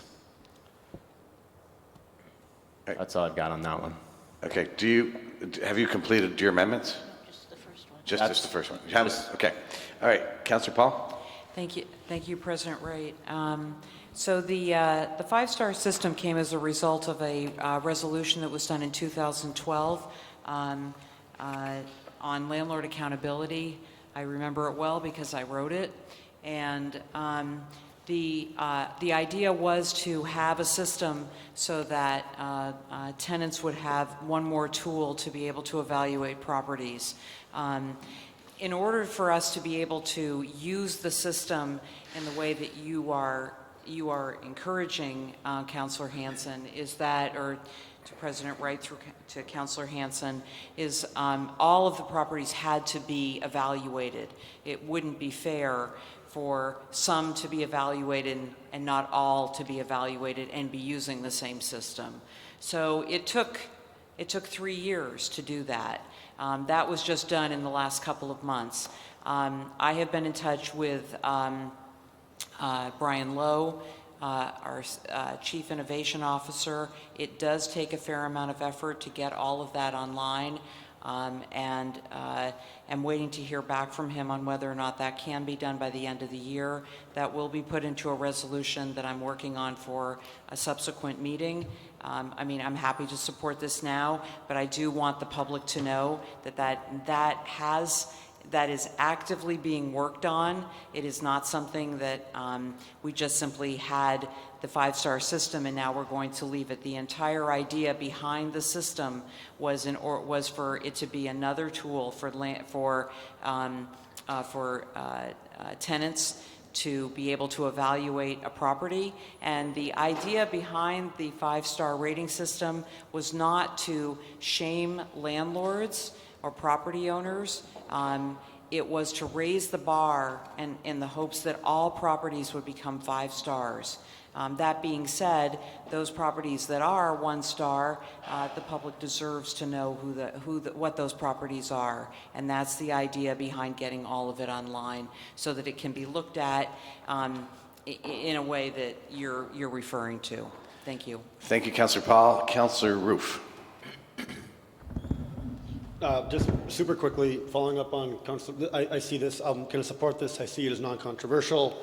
If anyone looks up community innovation proposal on the city website, you'll see something that's put out by the Chief Brian Lowe's office, and as well as my professional work, BTV Ignite is partnering on this to create a lightweight app that's going to take much of what is being talked about here and put it into an app that can be disseminated for free out into the public so people can make those judgments as they go into the rental market. So this is good, right on the mark. The work is happening. I think this is non-controversial. Thanks. All right, great. Thank you, Councilor Roof. I think that it seems like we have solid support for this. Do we may be ready to vote? I'll be quick. All right, Councilor Hanson. I just wanted to say briefly, just thank you for that additional information, and I think, as you said, I think that plays right into this language of the ongoing commitment to improving this. So let's vote on this one. We can move to the next one. All those in favor of this amendment, please say aye. Aye. Aye. Any opposed? That passes unanimously. So that amendment has passed. Now, give us the next one. Okay, great. So the next amendment is after line 129, insert D, revising parking maximums so as to prevent an overbuilding of parking that would undermine the goals of this policy change. So this is in relation to the elimination of minimum parking requirements in certain zones. And I think we've laid out clearly tonight, and we got to hear from several folks during public comment and from Car Share Vermont on the importance of transportation demand management and really shifting the system to disincentivize individual car ownership and single occupancy vehicle while simultaneously incentivizing alternatives, including car share, including biking, public transit, walking.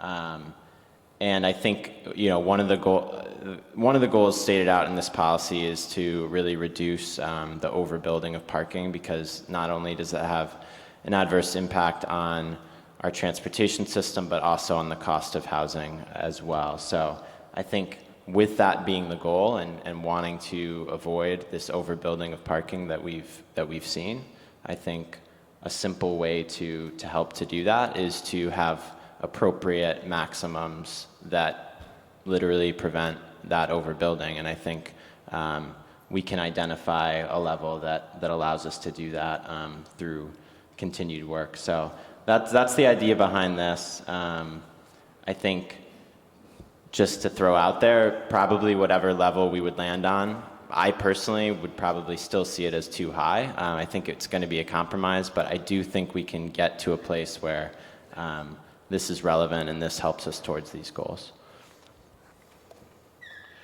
Okay, we need a second to this, seconded by Councilor Tracy. And now we'll open it up. Any comment on this? All right, hearing none, we're ready to vote. All those in favor of this amendment, please say aye. Aye. Any opposed? Passes unanimously. No. Oh, okay. Raise your hands if you're opposed again, please. Councilors, there's 2 no votes, Councilor Paulino and Councilor Shannon. So that passes by a vote of 10-2. Councilor Hanson. Those were my 2 amendments. That's it? So, thank you. All right, thank you, Councilor Hanson. And we are now back to the resolution as amended. So I go back to the Councilor Jang, you are up next to be followed by Councilor Tracy and then Freeman. Thank you, President.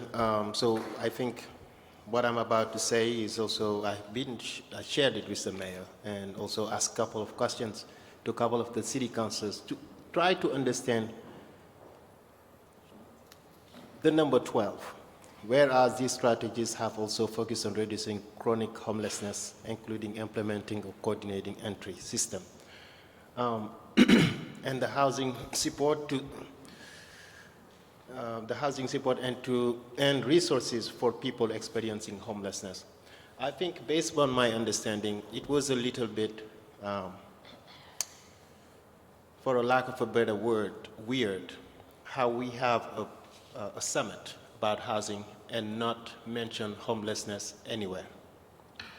People discuss in groups, but homelessness, the people did not talk about it at all. And to me, I think there is a tie to it. And in this resolution, it's saying that these strategies are proposing are strategically applying to it. So, and I wanted to understand to date, Mr. Mayor, how much of in terms of resources have we been allocated to the issue of homelessness, and why that issue was not included in this effort? Right. Yeah, that's a question to the mayor. Question for the mayor. Great. Well, first of all, I think it's important to note that in a very significant way, homelessness is part of the resolution, and that we're talking about expanding the Housing Trust Fund significantly. Expanding the Housing Trust Fund is the main mechanism the city has to invest local resources in anti-homelessness efforts, which we have done in recent years, for example, with the using really for the first time local funds to expand the operations of the winter warming shelter. So I very much see that this is really one of the most direct things that we as a city can do to address homelessness, is put more resources into it, and that's exactly what the Housing Trust Fund expansion is in part aimed at doing. So I guess that's one important point. I don't quite accept the premise of the, I think it's important to note this, homelessness is very much part of the discussion. If the question is like, what else has this city done, or what, why is that whereas clause in there? Well, the city has the city and the many partners who are involved in working on homelessness have made some real progress with respect to homelessness in recent years. The chronic homelessness numbers are down significantly from their peak several years ago. The families living with homelessness has gone down consistently for many years, year after year now, in terms of the number of families with children living in homelessness.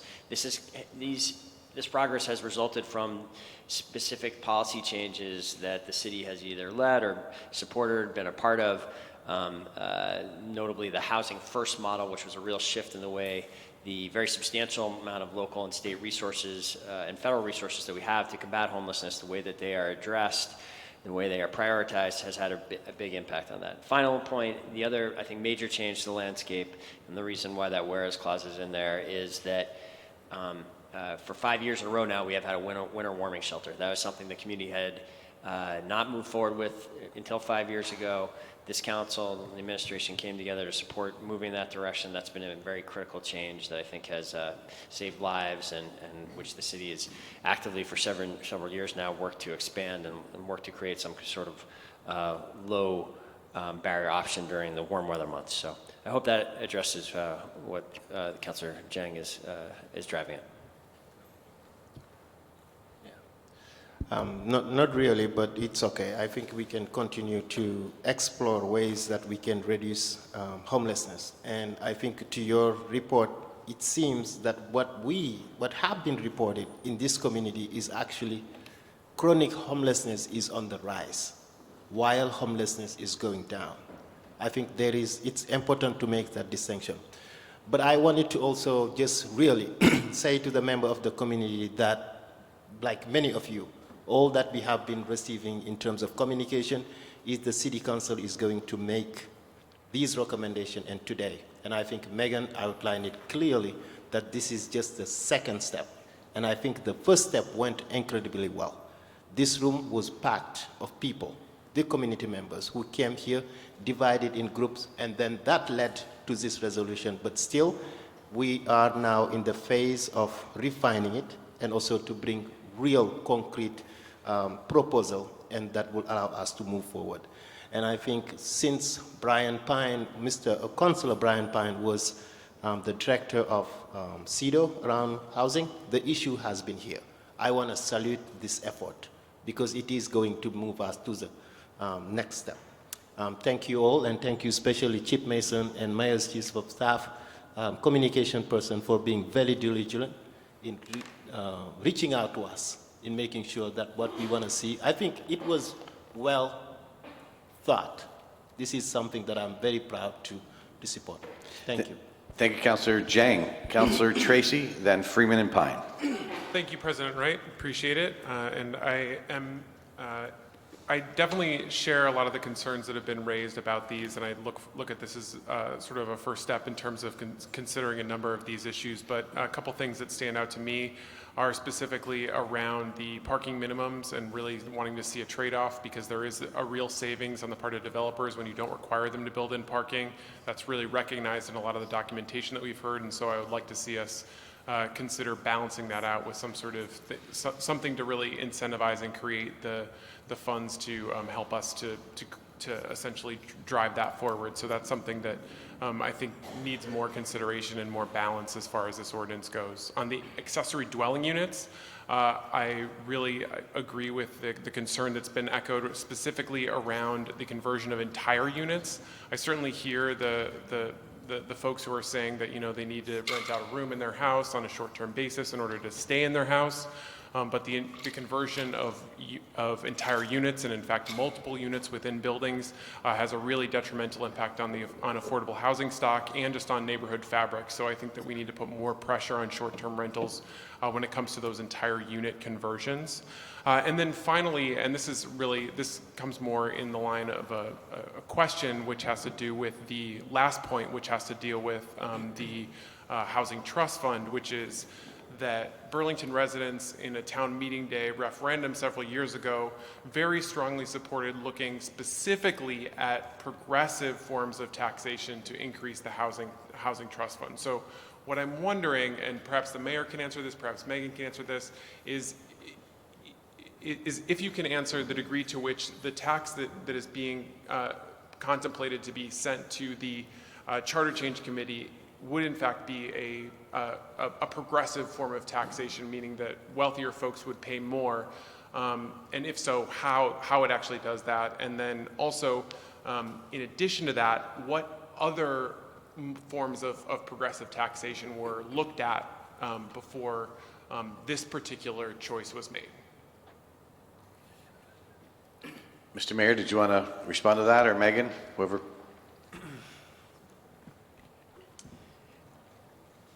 So I appreciate the questions from Councilor Tracy. So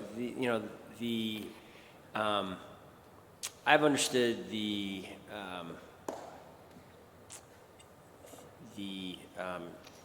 Housing Trust Fund funding that has been eroded over time to be seen as as restoring that funding, creating a mechanism whereby that funding, that base funding, can expand over time, rise, not be eroded by inflation, has been a long-held goal. I think it is something that is on the property taxers. I think there can be some debate. It is progressive in some ways, and that there is higher income households are more likely to be owners than lower income households, but I think we all know the limitations of the progressivity of the property tax as well.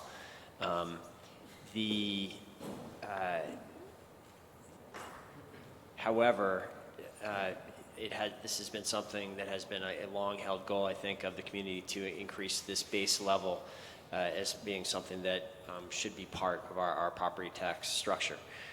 We are, on two fronts, looking at additional ways of supplementing that kind of base funding of the Housing Trust Fund, that tonight's action would move forward one of those in that the proposed short-term rental regulation has the potential of creating a very substantial new revenue stream for the Housing Trust Fund. We don't know how great it will be, but because it is expected that there will be some households, some property owners that will pursue the conversion, that will potentially, every time a conversion takes place, the estimates are $15,000 to $40,000 of new Housing Trust Fund income will be generated. That is large compared, to when we only fund, even if this proposal goes through on the order of $400,000, $500,000 a year, in one unit you could be adding 10% to that total. The other possible significant new revenue source that is, you probably could debate, I think there are progressive elements of it, is the new inclusionary zoning proposals that have been debated at the committee level for a substantial period of time, and also represent the possibility of creating substantial new, perhaps, one could envision if a major project were to come forward, it could be a doubling of the annual amount in the Housing Trust Fund. So what the resolution currently contemplates, I think, and kind of bringing it back to the question that Councilor Tracy has asked, those are the active funding considerations for the Housing Trust Fund currently, that there has been a significant amount of process and effort that has gone into. What the resolution contemplates is that if the housing, we commit ourselves to a further review of the funding for the Housing Trust Fund in 3 years after these changes have been implemented, to see what level of new revenue that creates and whether further measures are warranted and needed. Thank you, Mr. Mayor. May I just ask a follow-up? So do you, Mr. Mayor, see this resolution as precluding the Charter Change Committee from doing such a review now? Like, why do you think that it wouldn't make sense to look at other progressive forms of contributing to this in concert with this particular mechanism, just to make sure that all the effort that we're going to put into this one is in fact merited? I don't see how this resolution precludes the council from and committees from pursuing other work. I do think, the timeline, I would hope that additional work would be seen as supplemental and additional to taking some action to address this, I think, long-standing deficiency of sorts in the way the Housing Trust Fund is funded, and the way that that we currently have on the books in the charter something that allows for the Housing Trust Fund funding to be eroded substantially by inflation over time. I don't think it's something we want to remain on the books. I think we want to find a way for it to be increased and for it to rise with inflation. And I don't think, and the timeline for doing that and getting on this town meeting ballot is tight. We will have to take pretty prompt action from here. I think it would be difficult. The review that I was just talking about, I don't see how we can do it now, in that I don't think anyone can tell you how much new revenue is going to be created by the not yet implemented inclusionary zoning change or by the not yet implemented short-term rental change. So we can certainly, we would welcome, I think, and staff probably could do some work to do more kind of scenario forecasting than we have today about what kind of revenue that might generate. But I think the reason we have framed it as a review is I think we're going to need to see how these changes work for a little while to know what kind of revenue they generate. If the council wanted, I'm not aware of any other revenue generator for the Housing Trust Fund that has gotten substantial kind of due diligence and work to date. But certainly, if committees wanted, I'm not against us doing that kind of additional due diligence and additional exploration. Thank you, Mr. Mayor. Thank you very much. I appreciate those answers, and I look forward to having a robust conversation at the Charter Change Committee, hopefully looking at a variety of different scenarios, getting a lot of different information on the table about this particular change. Thank you. Thank you, Councilor Tracy. Councilor Freeman, and then Councilor Pine, and we may be ready. Thank you, President Wright. I wanted to introduce two amendments. The first is on line 146, and this is after 1.5 cents per $100. I'd like to add the language of 2 cents per 100 of assessed property value. Could you repeat that, please? Yes, absolutely. So it's on line 146. With the possibility of this tax increasing to 1.5 cents per $100 and 2 cents per 100 of assessed property value. Sorry, $200. Does the clerk's office have that? Assessed property value. Do you need me to repeat it? Sure. So line 146, with the possibility of this tax increasing to 1.5 cents per $100 and 2 cents per $100 of assessed property value. I'm not actually, grammatically it might make, I think it's and, not or.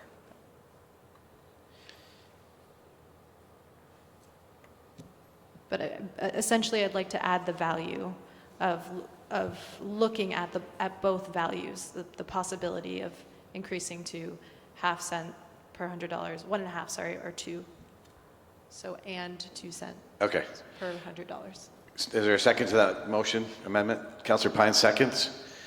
Councillor Freeman, do you have more to say on it? Yeah, I just, we were just talking, Councillor Tracy brought up the aspect of, revenue towards housing, and I think it's clear that voters, support it's, substantial increase to our housing, and I just don't think we should wait to look at those sort of revenue options. So that's why I'd like to add this value. All right, thank you, Councillor Freeman. Open it up to the council to discussion on this amendment, on the amendment specifically. Any councillor have anything we're ready to vote? I think we're ready to vote. No one's raising their hand. All those in favor, please say aye. Aye. Any opposed? It passes unanimously. Councillor Freeman, what's your next amendment? Thank you. I would like to go to line, it's 129. I would like to strike lines 138 and 139, and I would like to add after line 129, or a former 129, I believe the amended resolution would be a different line after Council. Well, I'm a little trouble hearing you, Councillor Freeman. You wanted to strike lines 128? 138 and 139. 138 and 139? And then what in addition to that? And then from the original, I'm not sure, I don't have the amended line numbers after Councillor Hansen's amended version. So it's the lines that say an exploration of other possible regulatory mechanisms, including transportation demand management requirements to ensure additional investment in alternative Do you have this written down that you could send to the clerk's office? I can, but it's going to have the lines from before Councillor Hansen's amendments passed, so I can send them, but I wrote them before the amendment passed, so. I would say if you... Point of order. Point of order. Who said point of order? Councilor Polino? So is it a motion to strike the lines, not And- amend? Wait a minute. Councilor Polino Or has the floor. strike and replace? I was just confused.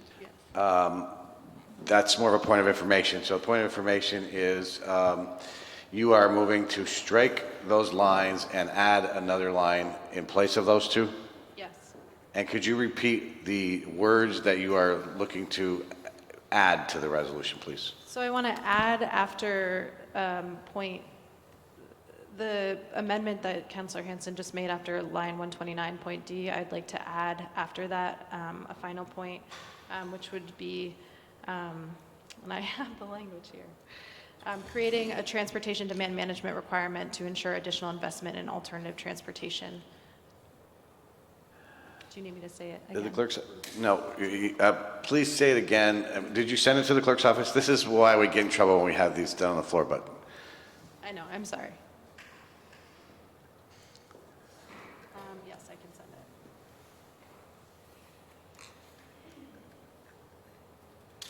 it. Is anyone clear about the amendment? No. No one is clear about this. President Wright? Councilor Busher, can you shed some light on this for us? Well, so what I had thought was the intent, but was to actually to move lines 138 and 139 with that language up and put them underneath what now would be a B, C, D, E, I guess would be, and that was what I thought was going to be proposed, but I don't understand it now. It's only to look at transportation demand management requirements? Well, we're not going back and forth, so... President Wright, I wanted to see. understand. I understand the, yeah, so... Councilors need to be recognized. Councilor Freeman? I see what you're saying. So, yeah, so striking lines 138 and 139 and moving it under section 4 and 1, which was line 118, to say... Does the clerk's office have this? Does the clerk's office have this yet? I have to... No, I'm sorry, we're taking a recess for 5 minutes, and only 5 minutes, for you to get this straightened out with the clerk's office and come back and have this so that we all can understand it. Recess for 5 minutes.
You have to be up in 6 hours to get to work. That's right. Councilors, please take your seats.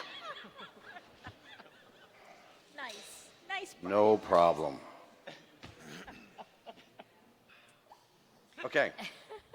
We are back, and hopefully we have this straightened out and know what we're doing. Councillor Freeman. Thank you, yes, and I sent the language to, Go ahead, Councillor Freeman, and make sure you're speaking right into the microphone so we can hear you. so the motion is to create a line E above existing line 130 that reads, creating other possible regulatory mechanisms, including transportation demand management requirements to ensure additional investment in alternative transportation, and then striking lines 138 and 139 to replace it with this line. All right, thank you. And the clerk's office now has that. All right, and it's up on the board. Mr. Mayor, do we get a second for this? You seconded, Councilor Pine? Okay, so the amendment is on the board. Is it on the board? And I don't see it. I still haven't seen it. I think I understand, but I'd like to actually see it. are we getting that up on the? Are we getting that up on the board? Have you sent that to the clerk's office yet? So we can get that up on the board. I sent it, yes, at 9:50, 2 minutes ago. Does the clerk's office have it?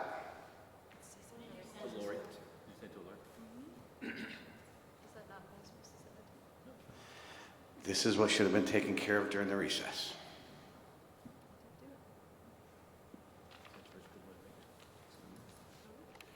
We are starting to fall into the not looking good again here.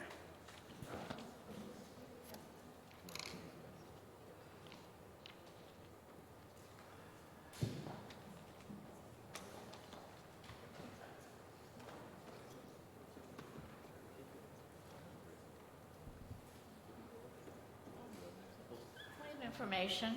Councillor Busher, what is your point of information? President Wright, if the council understands the amendment, would it be appropriate for the council to act on that and let the clerk's office catch up with the transmission? Are we ready to, the city attorney shaking your head, no. No, okay.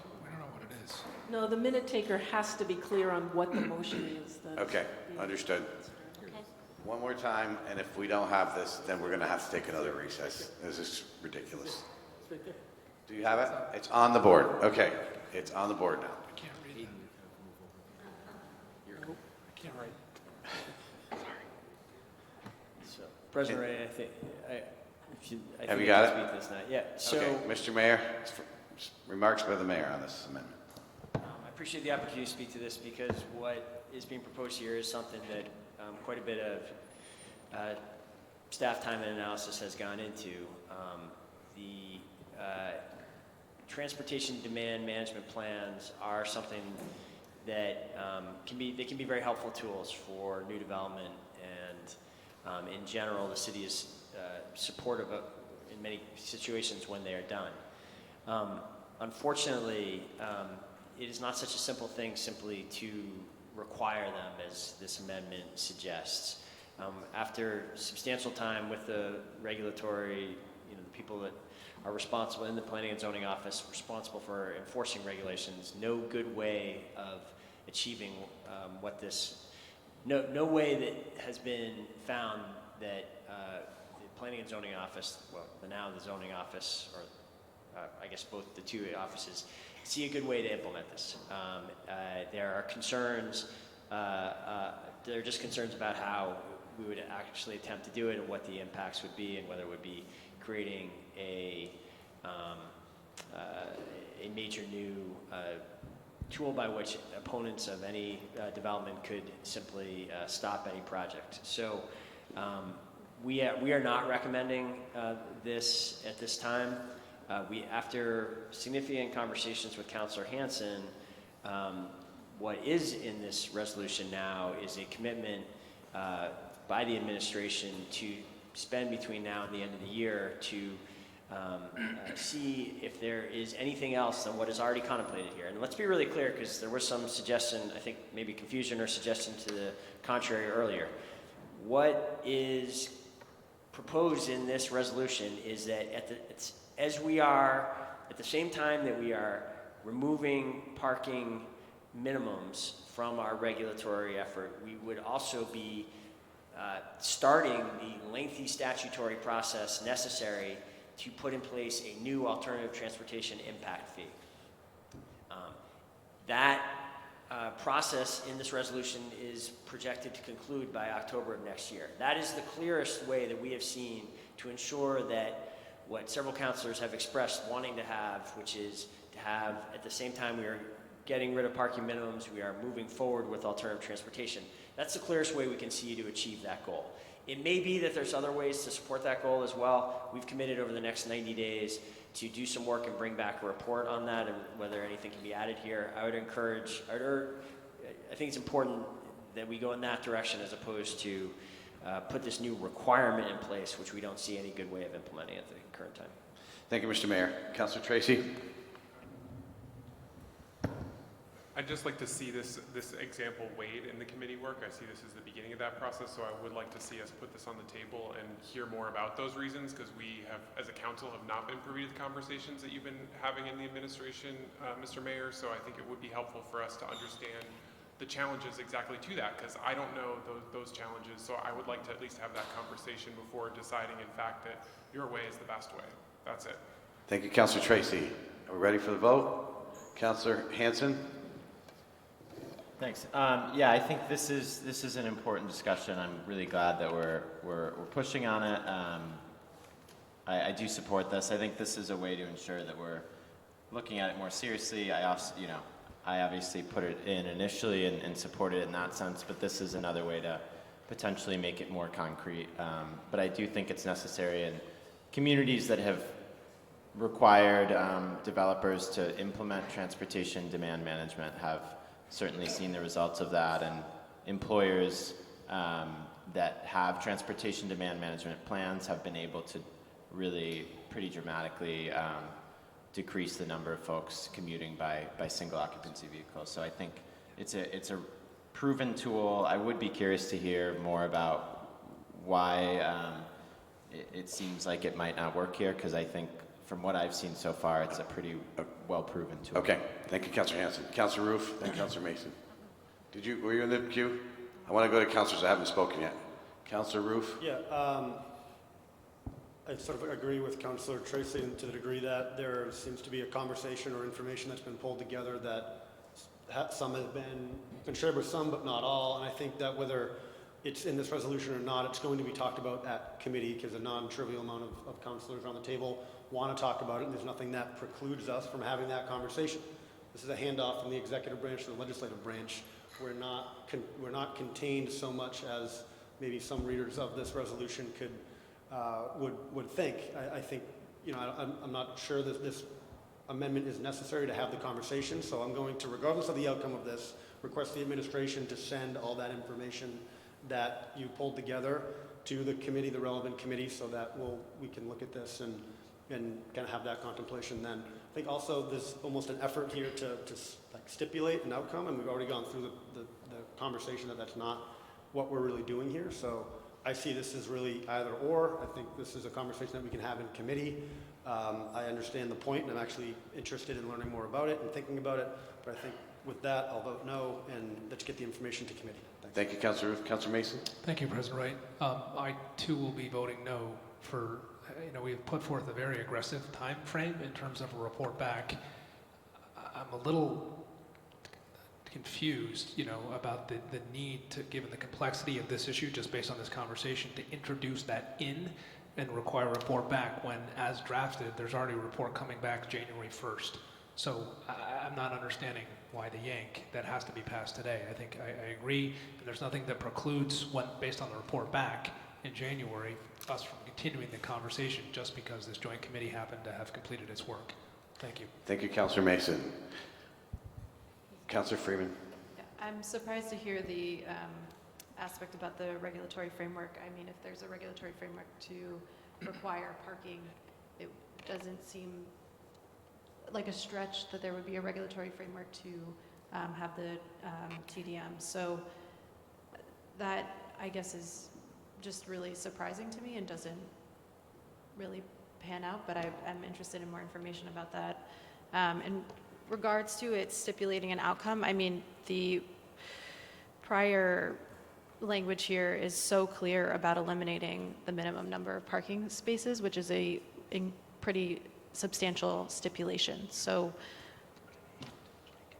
the recommendation that we put more commitment and more teeth to the aspect of the TDM, and to really say that we're not just interested in giving a handout to developers who will see, sort of a cost to, or a benefit in terms of this.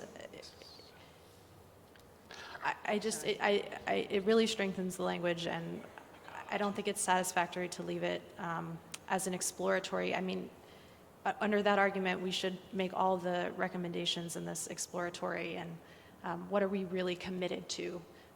And I'm committed to the TDM model, so. Thank you, Councillor Freeman. Councillor Busher, and then Shannon, and then we're going to vote. So I began this conversation saying that I didn't feel comfortable with the resolution because I thought it dictated outcomes. I listened to my fellow councilors, and Councillor Shannon, I really listened to her and understood that she agreed with me in some respect, but was still going to support this because this was a framework for discussion. So with that in mind, I don't see why people are concerned about this language when this is another action that, if indeed this is a framework for discussion, I don't see how this binds us any more than any of the other actions that some people around the table said that we weren't really committing to those actions. So I'm confused by my fellow councilors as to what really the intent of this resolution is. I had fully intended, based on Councillor Shannon's comments, to support this, with the caveat that the minutes reflected that by supporting this, because I want to, it didn't mean that I committed to any of the proposed actions, but I was committed to having the discussion and not closing the door and being open-minded to what the community and my fellow councilors thought. I still want to do that. I will be supporting this amendment based on what I just said, and I hope everyone reflects on what I just said to understand really what we're doing here tonight. Thank you, Councillor Busher. Councillor Shannon, and then we're going to vote. I would say yes, this resolution is exploratory in the sense that the committee, this is a referral to a committee. It's going to come back to the council. It's going to get referred to the committee again. It will come back to the council and possibly voted on. I don't even understand what this proposal is because transportation demand management is already in this resolution. But I also don't think it's really, there were a bunch of things that I don't agree with too. I didn't make amendments on them. I stated what my disagreement was, and I'm leaving it to the committee to have further discussion on it. And I would put this in the same category, and I will not be supporting the amendment. Thank you, Councillor Shannon. Okay, with all those in favor of this amendment, please raise your hands. All those, whoops, excuse me, put them back up again, please. All those opposed? The amendment passes 7-5. We're back to the main resolution. Any further discussion? Councillor Paul. Thank you. I just wanted to mention, because I think it is important that people understand that there is a lot of information in this resolution, and I agreed to be a co-sponsor. There are things in this resolution that I'm not particularly in favor of, but I am in favor of us having the conversation, and I hope that people will vote for the resolution with that in mind.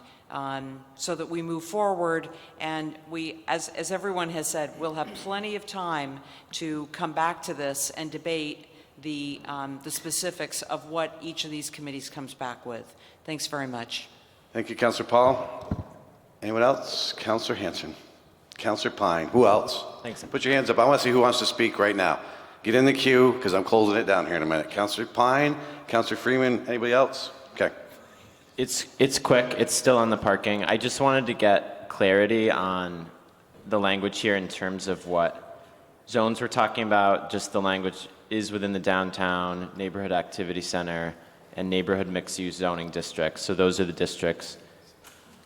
And is within 200 feet of a property with frontage on a designated major thoroughfare. I just wanted to have clarity around whether it has to be in one of those zones and within that district, but I thought my understanding was it was within one of those zones or is along one of the thoroughfares. I just wanted to clarify the wording on that and what zones we're actually talking about. I've seen the map, and based on the map, I think it would be or, but I just Okay, let's get the answer. Megan, can you respond to that? Yes, the intention of this is what you had suggested, Councilor Hanson, that we would be looking at properties that are wholly within those zoning districts that are articulated, as well as properties that are within 200 feet of a major thoroughfare, which you have seen the map of. Okay. It's both. Okay, yeah, I just want to make sure that that's what the language is saying, our intention is reflected in this language. Okay, thank you. Councilor Pine?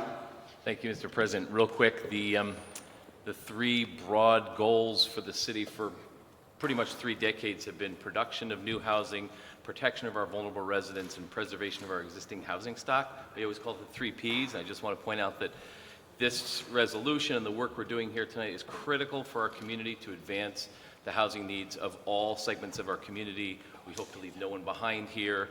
The Parking and Housing Trust Fund and the ADUs meets the production goal. The weatherization and tenant protections and housing trust fund dollar increase covers the protection of our vulnerable residents, and the short-term rentals and weatherization hits on the preservation of our existing housing stock. So I just think it's good for us to remember that we actually have goals that support all of these, and we're just hopefully bringing these forward with that in mind.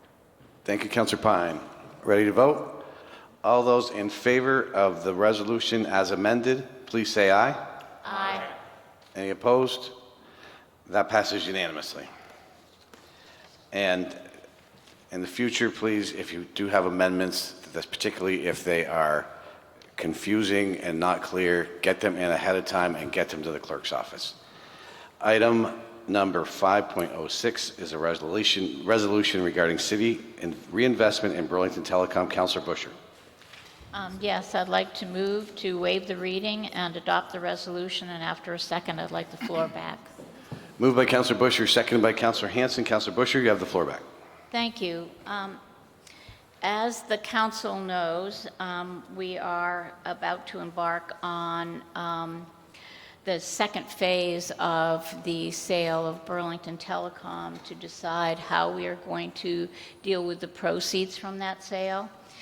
And this resolution just lays out for us and for the public who may look at this, the history that brought us to this point, the fact that we developed the Burlington Telecom Advisory Board, and they carefully established criteria, which was really important, noting that it's important for the city's public officials to try to recover as much of the taxpayers' $16.9 million as possible. Part of that should come from the price paid by the purchase of the BT system, and part from the city's maintaining a continued meaningful interest in BT that enables financial recovery over the next decades.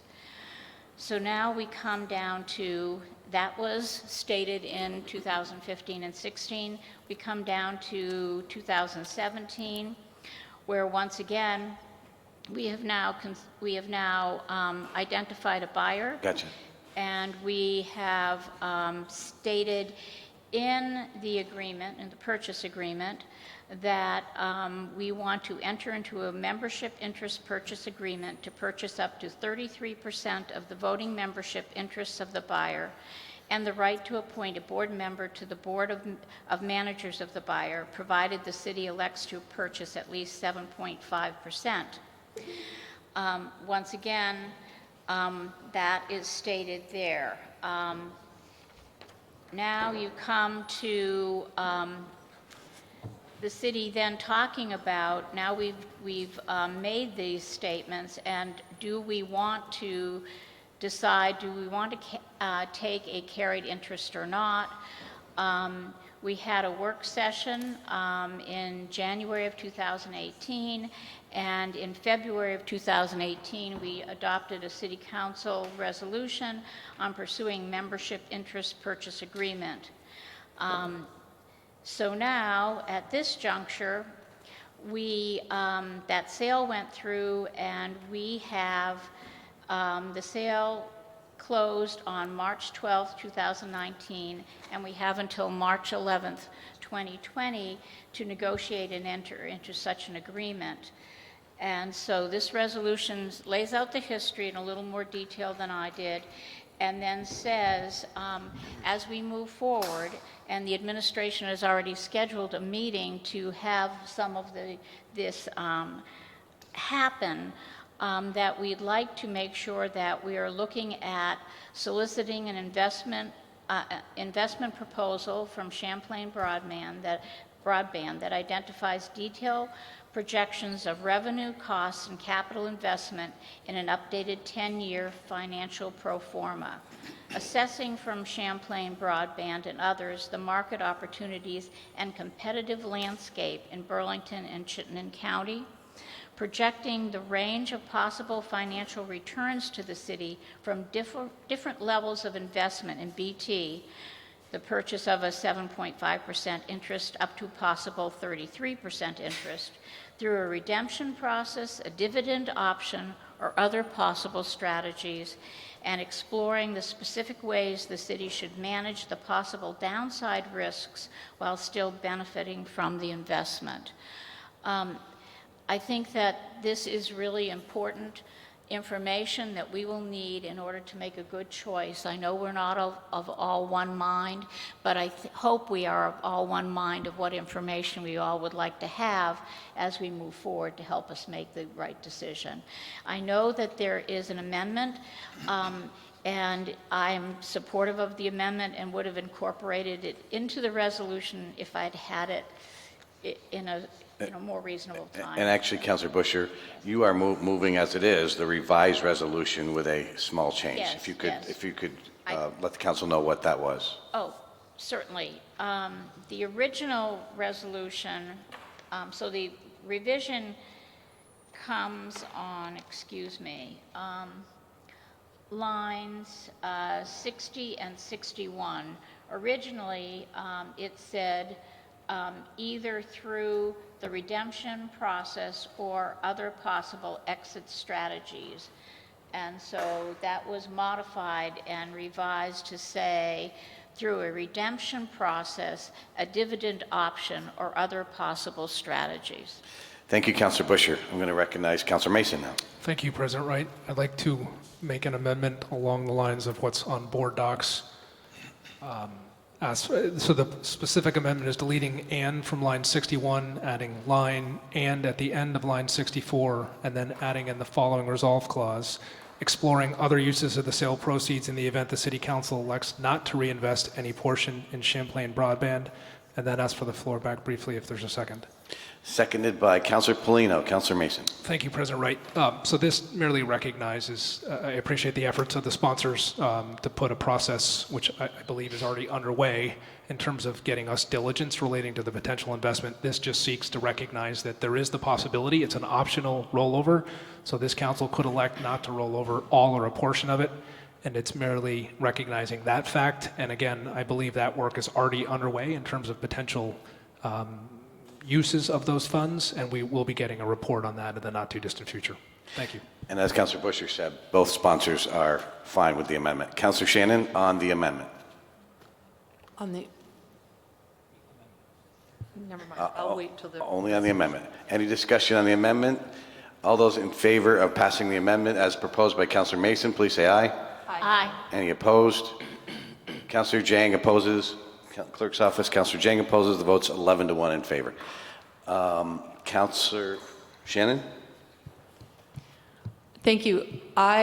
We received a communication from Attorney Blackwood outlining all of the various information that all of us wanted in this process. And I don't really understand what this resolution is accomplishing that's not already happening anyway. So if somebody can explain if I'm missing something, I'd appreciate it. Thanks. Councillor Busher?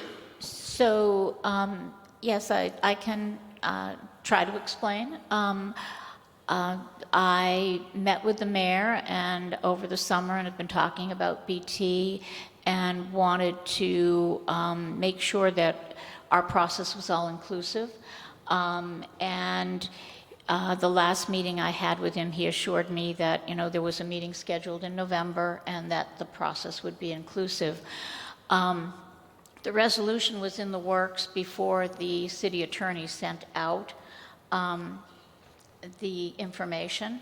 So this had already come to the city attorney's office. I still feel it's important for the public to have this information and for the council to concur that this is what we're going to consider. And I would hope that the rest of the council would want to support a process that reflected the history and the actions that are consistent with really what the administration's saying also. Thank you. Thank you, Councillor Busher. Further discussion? Hearing none. All those in favor of the resolution as amended, please say aye. Wait, I'm sorry. I think I was on the list to speak. Oh, you are. That's right. My apologies. Councillor Polino. So I would speak, I would say that I strongly oppose reinvesting funds in BT, and I would like to voice that concern.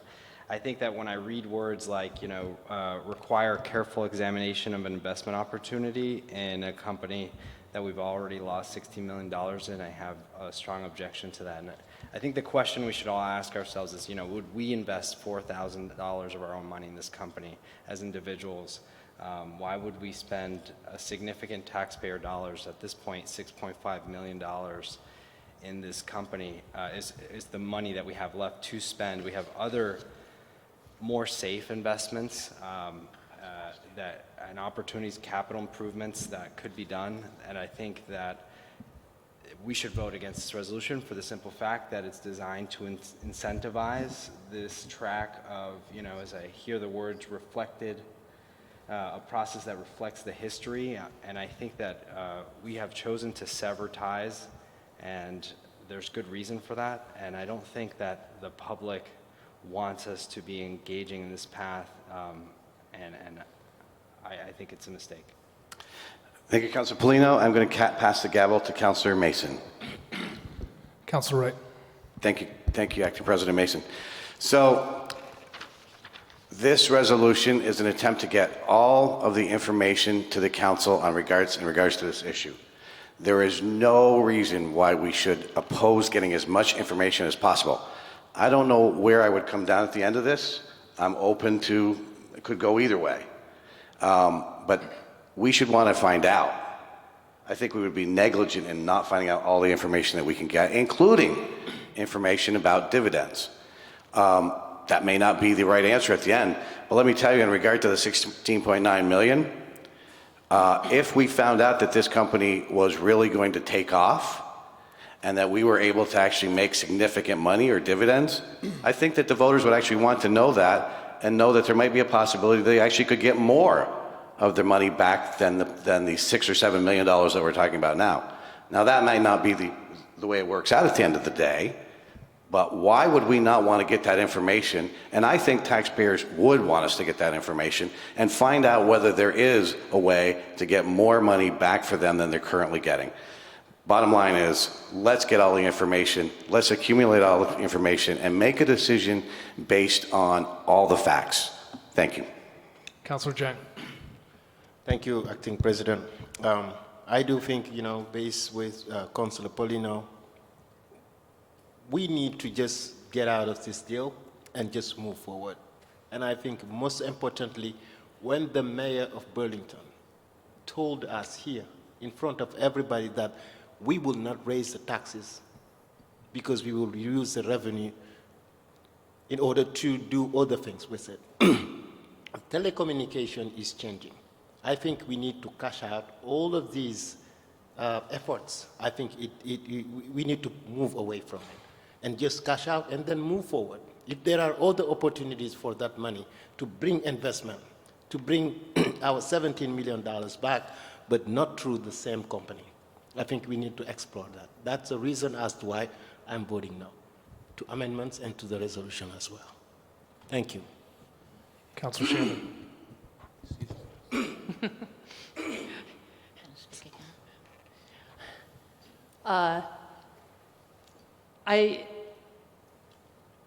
I hear that the reason we should pass this amendment is so that we get all of the information, but my feeling is that this is not inclusive of all of the information that we need.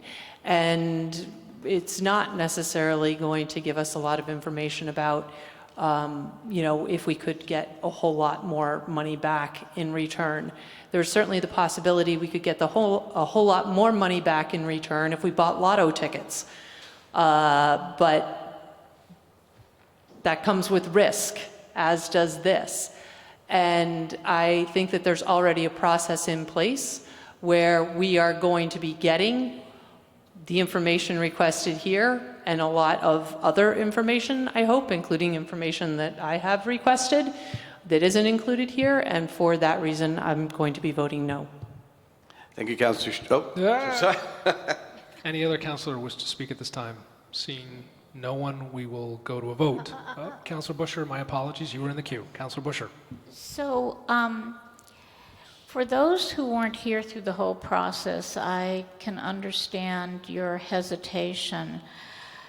But for those of us who were here through the whole process, the investment, the money we spent was to lay down the infrastructure for a system that was meant to supply more than just Burlington. And so the money that can be realized, since we sold it, it's not the same entity. It's not BT. It belongs to Shores. It belongs to Champlain Broadband. And they don't have the same restrictions. And I think that I'm really surprised to hear that people don't even want to explore what their 10-year business plan, financial pro forma would be, and not understand what might be realized. And if we carried more than just our 7.5% interest in this company, that maybe we could generate a lot more money for the city than just the few $1 million that we are going to have as a result of this sale. I myself am not a risk taker, but I certainly want to understand the relative risk of investment before I decide to turn my back.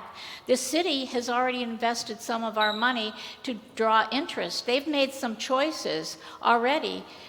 So on your behalf, and I don't see any of you going, oh my God, what's happening to our money? Because probably none of you even are aware of that. But I'm just frustrated with the level of, because I didn't, I support a lot of resolutions that all of you put forward that I didn't have my fingerprints all over. I just really am disappointed with the fact that something that is historical, that just asks for information, is not being supported. I'm glad it got out on board docs. I'm glad the public got to see it. If it goes down, so be it. But I'm very disappointed in my fellow councilors tonight.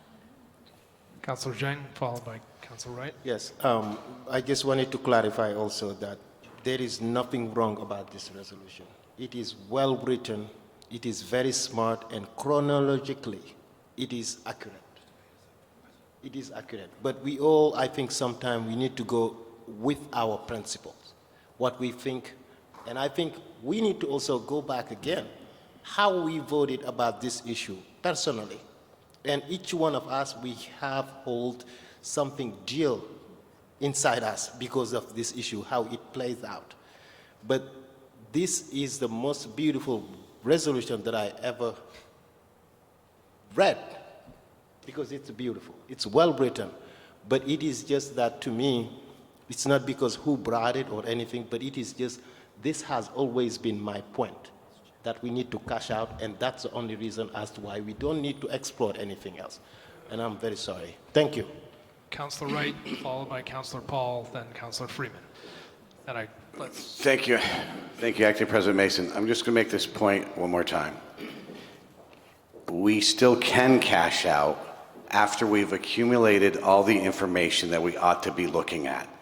We still can end up where Councillor Shannon talked about, that we'd be better off buying lottery tickets. We can buy those lottery tickets at the end, but let's do our due diligence here. I frankly don't get what the council is afraid of here, frankly, in not wanting to have all the information presented. Why would you not want to find out first and then come back and make these decisions? I may end up in the same place that Councillor Jang is. I may end up in the same place where Councillor Shannon is, going down to the 7-Eleven or whatever the store is now, buying lottery tickets. But in the meantime, let's do our due diligence for the taxpayers of Burlington and find out what the best option is. Councillor Paul.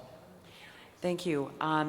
So my first comment is through the acting council president, just wanted to say that I think a lot of my resolutions are beautiful, and I'm disappointed that Councillor Jang thinks that this one is more beautiful. So noted. Continue. I'm not really sure why people are against this, because on line 52, it says that the process and the information that we're going to get, and it says, will include, but not limited to.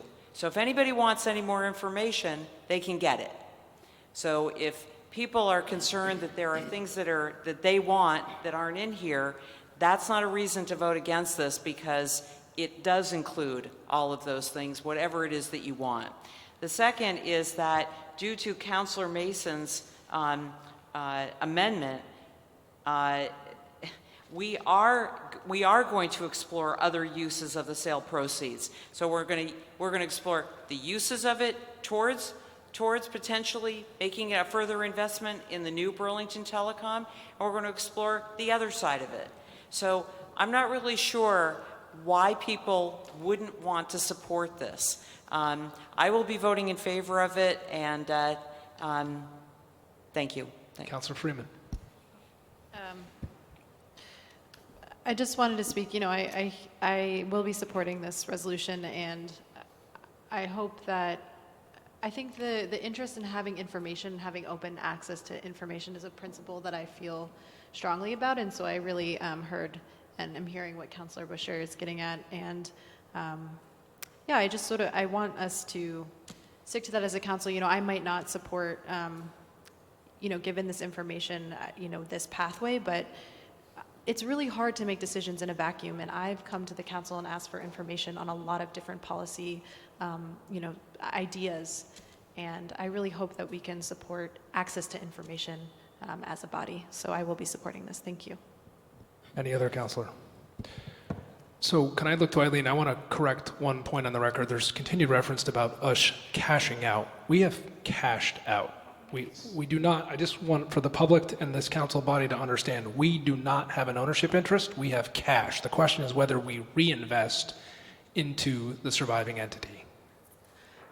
Yes, but I think the issue in the resolution was that there's a question about looking forward, that part of our deal with BT, if we do reinvest, is how can we then get our money back out again? Understood. So that's a term, and I understood that was what was being referred to in the resolution. I just did not want the public to think under any set of circumstance that we have not cashed out. We have sold our interest, we have cash. Okay, with that, all those in favor of the resolution as amended, please say aye.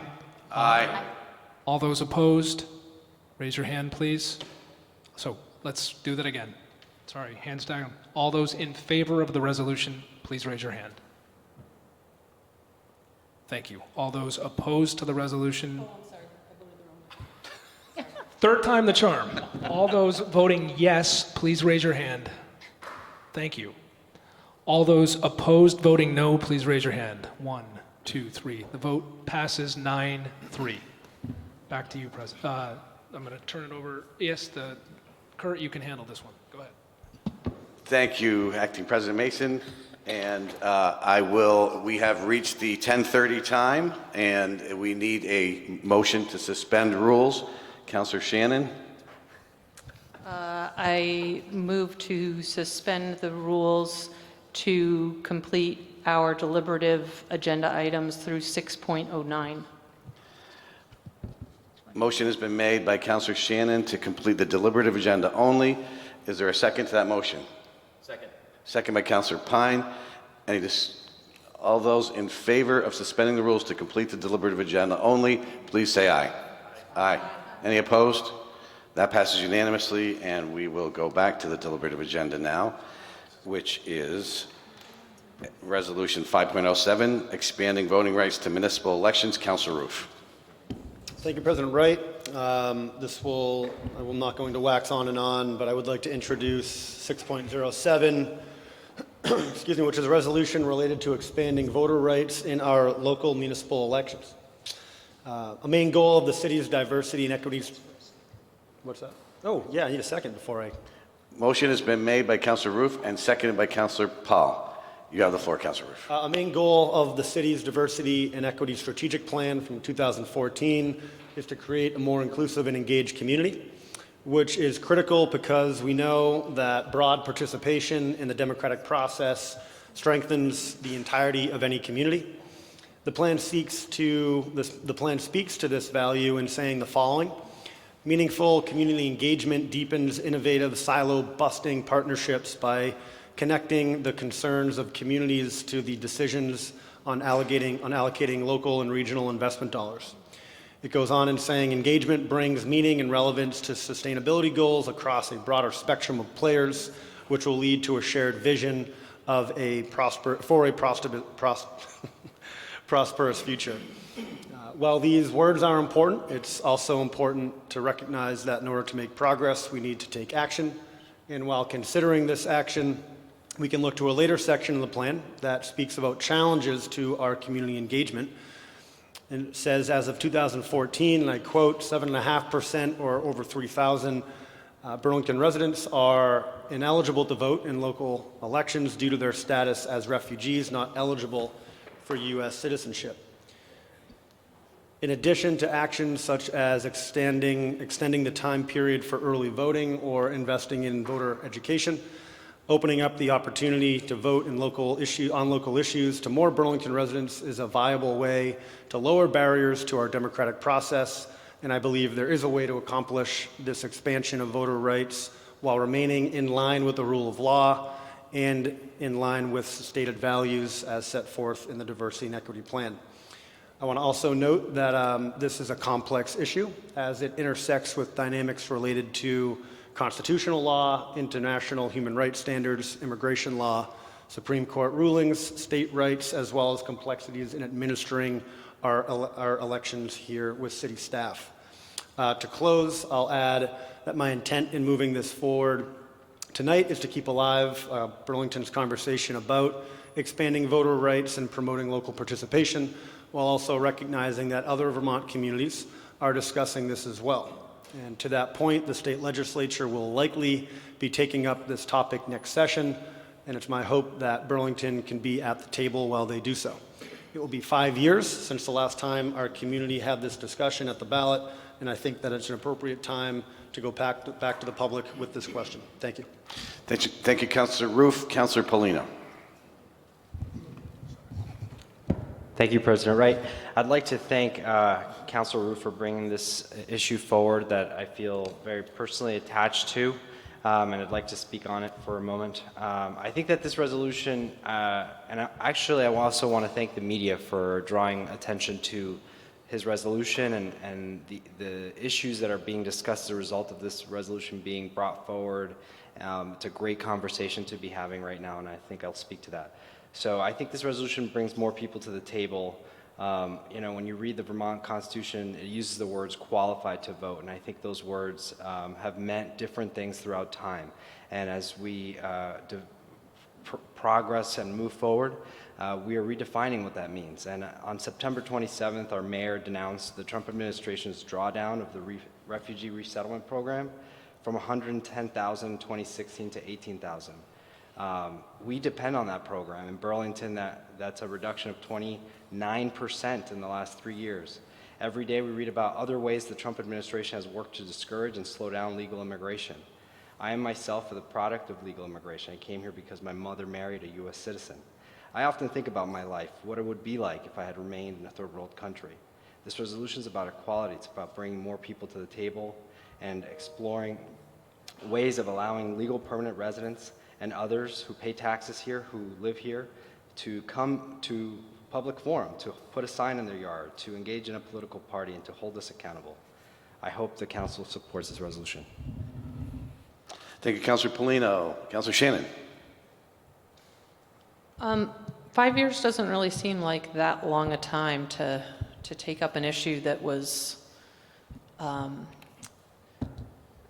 pretty firmly opposed to by the public in a vote 5 years ago. But I do think that times have changed significantly in the last 5 years, and that it is worth taking up this discussion again. I'm not sure at the end of the day where I will land. And I think that even if our intentions were to grant this power to vote to non-citizens, I am curious about the legal complications in doing so and if that's even possible. But I look forward to the discussion at the Charter Change Committee, and I will be voting in support. Thank you, Councilor Shannon. Councilor Hanson, then Councilor Busher. Thank you. Really glad to see this before us and excited to support it. And for me, it's really simple. It's if you live in this community, you're part of this community, you pay taxes, you know, your kids go to school here, you own a business here, whatever it may be. I think you deserve to have a say over the policies that influence your life. So I think that's fundamental and critical, and I'm really glad to see that we're hopefully moving forward on that. Thank you, Councilor Hanson. Councilor Busher. So thank you. And just picking up with what Councilor Shannon was saying, I think in the 5 years, not only have attitudes changed, but the faces have changed in our community. Our community, I think, is far more diverse now. And I think that more and more people really want to have a meaningful engagement. And I see this as a really appropriate step. And I want to thank Councilor Roof for bringing this forward. Thank you, Councilor Busher. Councilor Freeman. Thank you, President Wright. I will be supporting this, and I'm glad to hear the initiative being brought forward. I think considering, you know, when I think about issues like this, considering the history of colonialism in this country, colonization, it always seems odd to me how we govern and sort of decide who gets to participate in our governance, just given the sort of injustices that have historically existed around governing and who has a right to this land and to make decisions over our livelihood and the stewardship that we have here. So I will absolutely be supporting this. When I go out and talk to people in the neighborhood, it's always, I always feel disappointed when I realize that someone can't vote and they feel like they're not even really sure if they should share their opinion with me, and I feel like their opinion is so important. They absolutely have a stake. Everyone is a stakeholder in this community who lives here. So I'm really thankful that this initiative is being brought forward again, and I will be supporting it. Thank you, Councilor Freeman. Anyone else? Councilor Jang. Thank you, President. But I think around this table, maybe I'd be the only person who became citizen. And not long ago, you know, I became citizen, and the only thing that I was looking forward to is to go to vote. And I think I went beyond that. I voted, and I also sat here. I am right here, you know. I think it is important to understand that voting is sacred to me.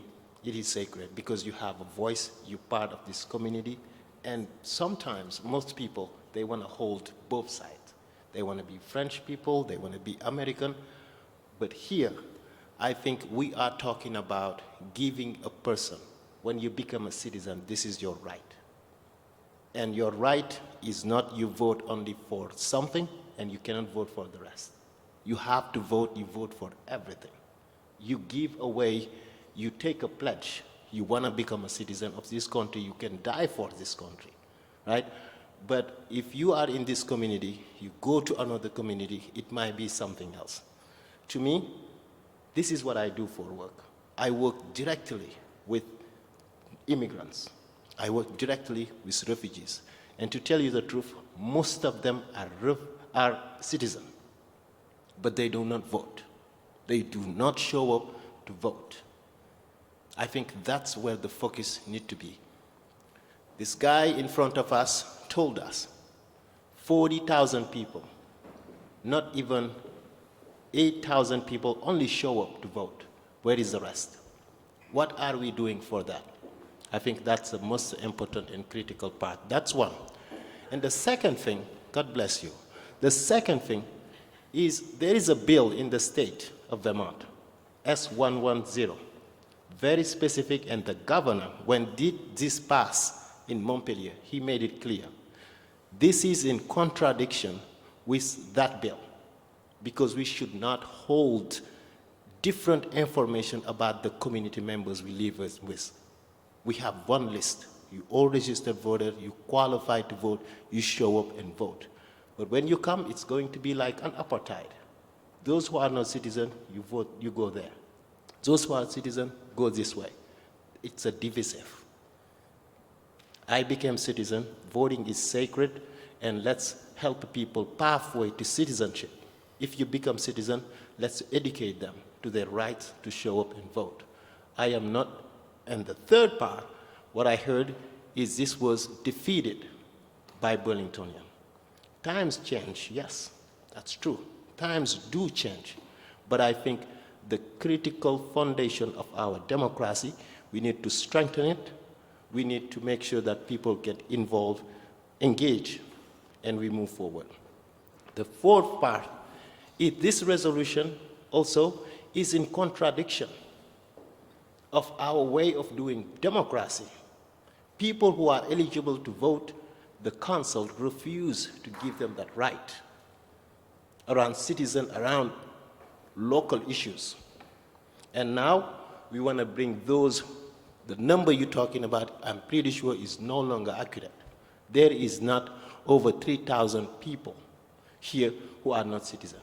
At least the Burlington School District is the biggest entity here. We serve over 4,000 kids and their families. Most of them, they're citizens. Pathway to citizenship, community engagement, one ballot item, one list of voters.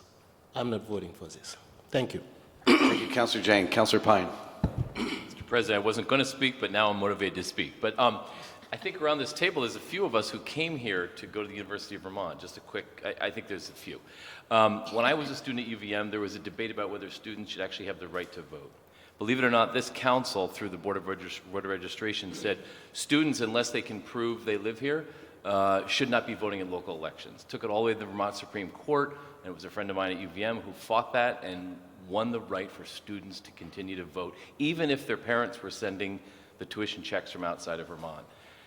As a result, myself and a few others, I would say, got really invested in Burlington and have stayed and have made this our home and raised our families here and contributed to this community. I think every time you open up democracy to more people, you break down barriers, you make them part of the community, they feel more welcome, they become more engaged, we have a much stronger community. I think this is a great direction. I really appreciate Councillor Roof to bringing it to our attention.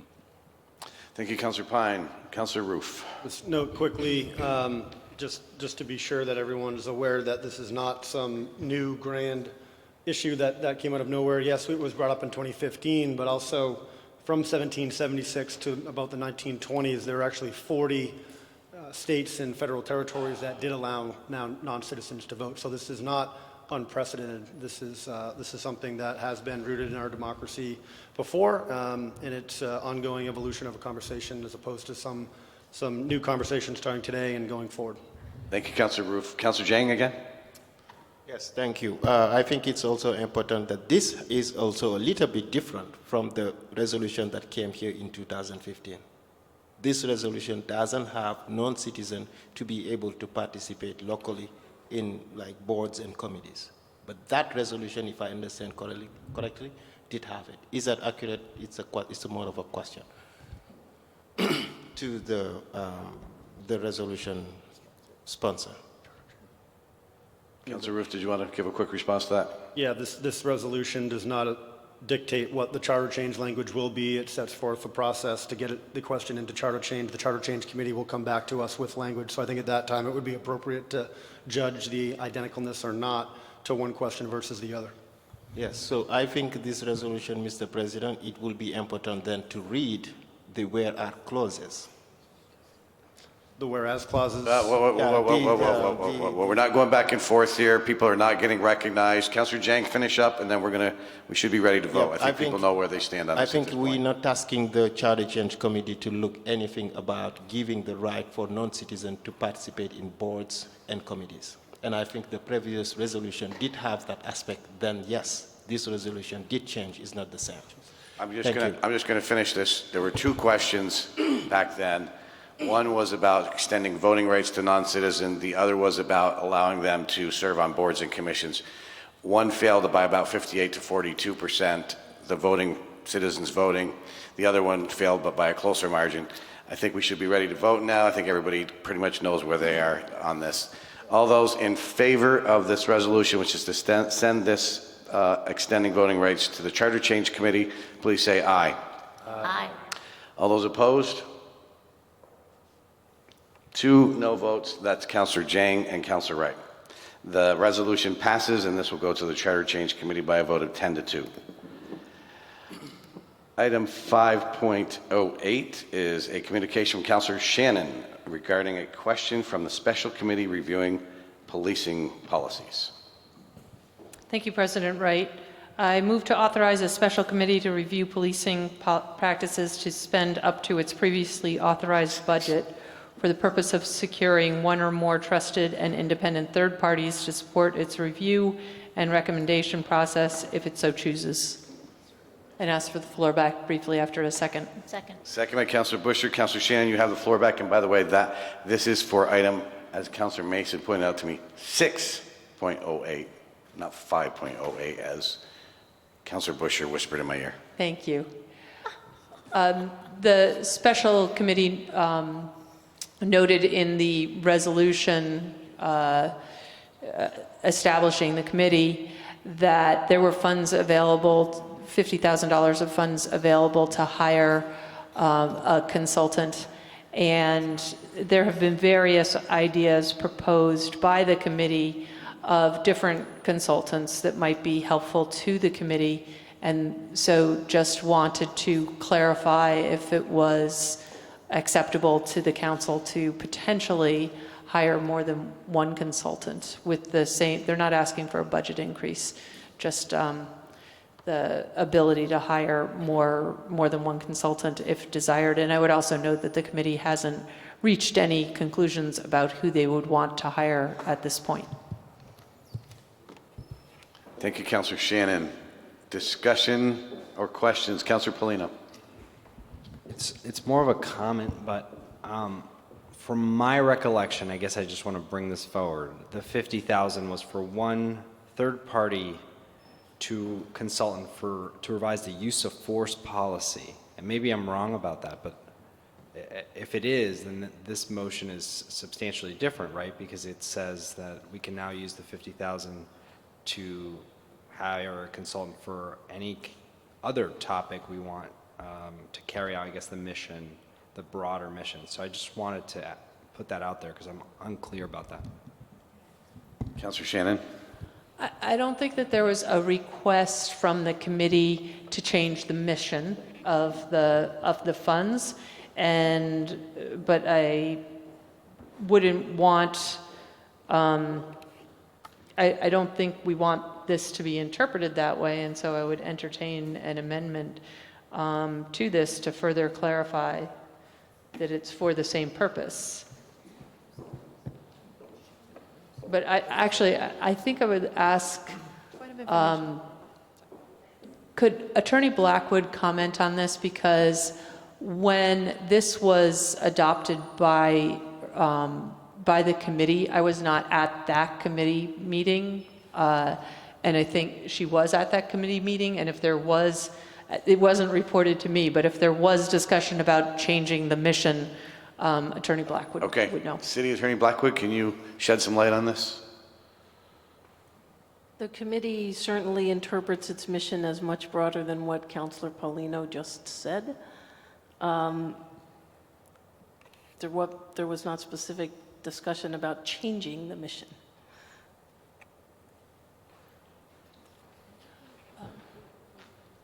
Councilor Shannon. I would say there have been some discussions at the committee level about things that they may want to discuss that were broader than that. But that was not the point of this question as I understood it. The point of this question was to be able to use the funds on more than one consultant rather than to either change the budget amount or change the mission. Attorney?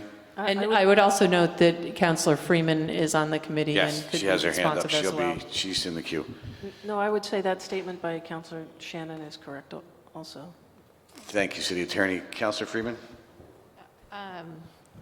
Point of information to Councilor Paulino or to recognize, I'm curious about the line about the use of force as that being the mission of the consultant. Is that from the original resolution that drafted the committee? Is that where you're reading that from? Because I guess I don't have that in my recollection. So there is no point of information that you can call to go to another counselor. You can do a point of information generally, but you can't. Okay, is that a point of information generally? I guess I don't remember that. Can you repeat what your question was?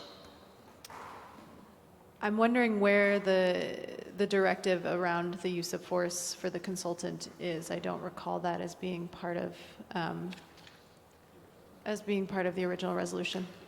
Okay, and is that do you have other questions, or is that the one thing you'd like Councilor Polino to respond I had to? that question, and then I was going to clarify about the intention of the committee. Okay, so I'll get a response from Councilor Polino and then come back to you for whatever your comment Perfect, is. thank you. Councilor Polino? Thank you. So that comment was the product of my own recollection as to the intent of where the funds would be used. So I'm more concerned from, it's a significant amount of money. So I just want to make sure it goes to the intended purpose. That was the reason.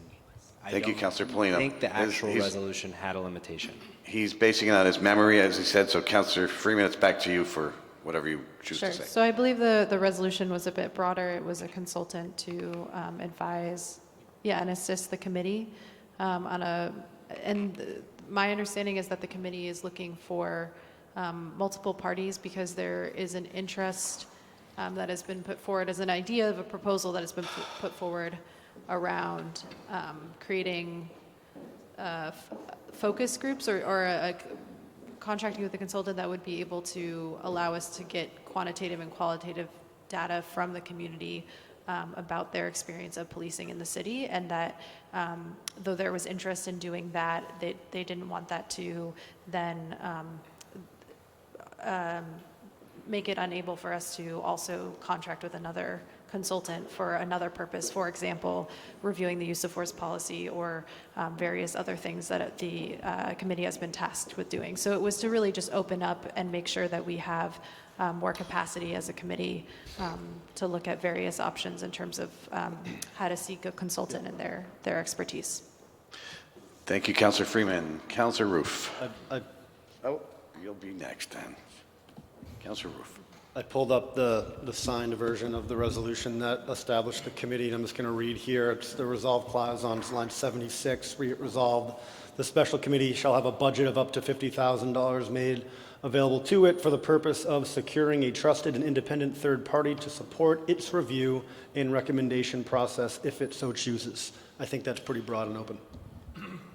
Thank you, Councilor Roof. Councilor Busher, and then we ought to start moving towards some I was just going to point everyone to the minutes that were attached to this, and which reflected what Councilor Perry Freeman said, and Councilor Roof confirmed that this was to be used for a broad number of issues, not just what was originally stated. So that's it. I'm ready to vote. Thank you, Councillor Busher. I think we are ready to vote. All those in favor of the resolution, the motion made by Councillor Shannon, please say aye. Aye. Any opposed? That passes unanimously. Item 6.09 was item 5.24 on consent. Who would like to move this? Councillor Paul? Councillor Busher? Councillor Paul? Councillor Paul, you win it. Didn't realize this was a lottery here. So I Go- will. You go to the lottery with Councillor Shannon. See, this is what happens when we've been here a little bit too long. So I will, let's see, I'm trying to see here now. So I'll move the, actually, it's not a resolution, it is simply a communication, and there's a recommended action that is rather long, but I will move that action step. And I'll second. Okay, moved and seconded by Councillor Busher. Councillor Paul, you want the floor back? This item was removed from the consent agenda. I'm happy to speak to it, but perhaps the councillor who removed it would prefer to do that first. Councillor Hanson removed it. So Councillor Hanson, we talked earlier and you said you wanted to make a relatively brief statement on this, so. Yeah, I don't need to keep us long, but I removed it. I'm going to be voting no on it. I think this might raise some eyebrows, but I think it's really important that we do that. I think we have acknowledged as a body that we are in a climate emergency twice, actually. We acknowledged that twice in a row. And I think being in a climate emergency, we do need to start to question what are typically thought of as normal decisions. This is a decision about expanding the airport apron to be able to accommodate more planes overnight and essentially expand operations, allow more airlines, and with the goal of increasing ridership and flights. I think when it comes to the airport, and I got to speak with the director earlier today at length about this, I think the focus of our investments should be on mitigating the environmental impact of flight, which is one of the most environmentally impactful activities that is normalized in our society. It has an incredibly high greenhouse gas emission impact, flying does, and so I think we have to really double down on our efforts. There is a lot of efforts underway, and I'll be really digging into those with the Director of Aviation, but given that context, the idea of expanding and trying to drive up flights is, I think, going to make it more difficult for us to reduce emissions and tackle this problem. Thank you, Councillor Hanson. Councillor Paul. Thank you, President Wright. So I just wanted to mention two things. The first is President Wright mentioned this at the Board of Finance. Normally, when there is an item that is about the airport, we don't just get one person who comes from the airport, the entire team comes. And because of the late hour, we were told that the airport team would not be here, mostly because Councillor Hanson had made it fairly clear that he would not have any questions. So just wanted to put that out there. The other thing is that I think it's important to understand that overnighting planes is a way of expanding air service, and if we do not increase air service, people are going to find ways to get to where they have to go when they are going very, very long distances that preclude being able to get, for example, in an electric vehicle and drive there. So two things. One is that the leadership of the airport has been a strong supporter of rail service. They have been at countless meetings, and they have been an active not only supporter but a promoter of rail service. That's pretty unusual that you've got the leadership of the airport who is supporting another mode of transportation. They do not see rail as a competitor. The other thing also is that if there are people who are going to be flying anyway, think about the fact that when we get larger airplanes here, which we have fortunately been fairly successful in doing recently, that is, say, 100 people that instead of going a couple of miles to the airport are now going to be getting in some other form of transportation and are going to be traveling far distances in order to get to where they need to go by going to another airport. So I'm not really sure that that really is a way of reducing our carbon footprint by making people go further. And the last thing I did want to mention is that there is a very large informative brochure that is also available online talking about the number of ways that the Burlington International Airport has been a leader in energy efficiency and a sustainable airport. I would encourage everybody to read that. Just want to mention one thing that they have done, and those are the solar panels that they've installed on the garage. Those panels were a cost of $1.5 million. It was done in 2015. They're expected to generate a savings of $3.5 million over the following 3 decades. And that, I think, is a very good example of what we talked about in the resolution, which is making investments, not necessarily because they make short-term financial sense, but because they are a great investment in what we all want the outcome to be. Thank you. Thank you, Councillor Paul. Councillor Freeman, you're going to get the final word on this. Sure. Thank you. Thank you. I will be also voting against this measure. I agree with a lot of what Councillor Hansen said about sort of the aviation industry as a whole, and to the point of the argument that people will just fly somewhere else. Why should they? Why? We just passed the Net Zero Energy Roadmap, which called on the community of Burlington to make considerable personal, individual consumer choices that change our behavior and change how we live in the world, because all of us want a world to live in beyond the next sort of decade. So I just don't hear that argument. I think we need to actually support and consider what reducing miles traveled and airline and flight miles traveled looks like, and we should not be expanding aviation. This is normalized, but when we hear things like clean coal, we think that's wrong. That's not accurate. That's incorrect. But then we hear, let's expand aviation, and we think, sure, yeah, let's fly. Flight shaming is becoming popular. I can't remember the Swedish word, but it's becoming popular in Sweden. There are other countries, other communities that are taking on this initiative.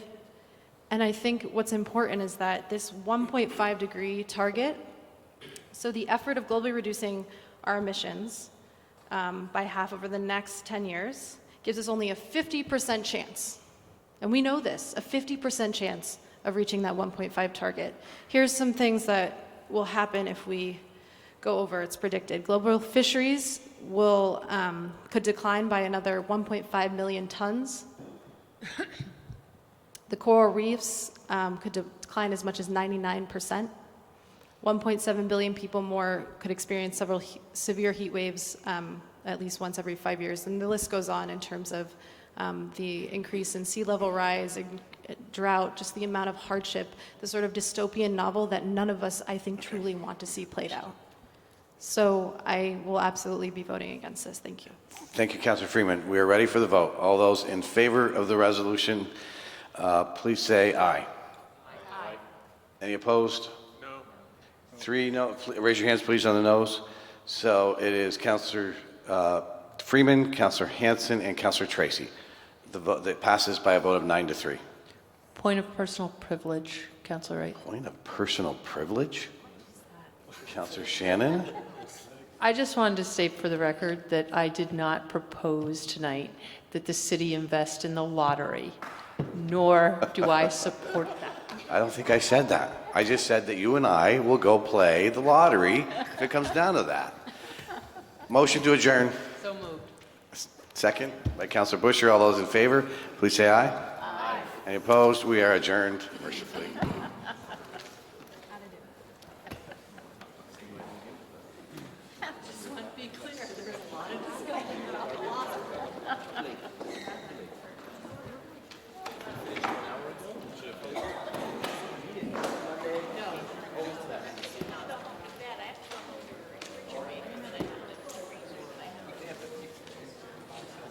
Total. Okay, that's what I was figuring. It's quick. Very quick. Yeah, be quick. Good. Look at your amendment, but what you texted me was, I didn't see an amendment at all. Well, so I'm like, where? I'm like, yeah, but I was on the road. My email. So anyway, Here, why don't you just come and stand in front of me? well, We'll just guess do it what? right here. Guess what? I don't either, but I thought probably you could do something like that, but I didn't know. Anyway, so I'm What's sorry, that? by the time I I'm that saw tall? Lori, And it's about, Channel 17. Yeah, I have the questions written. anyway, good night.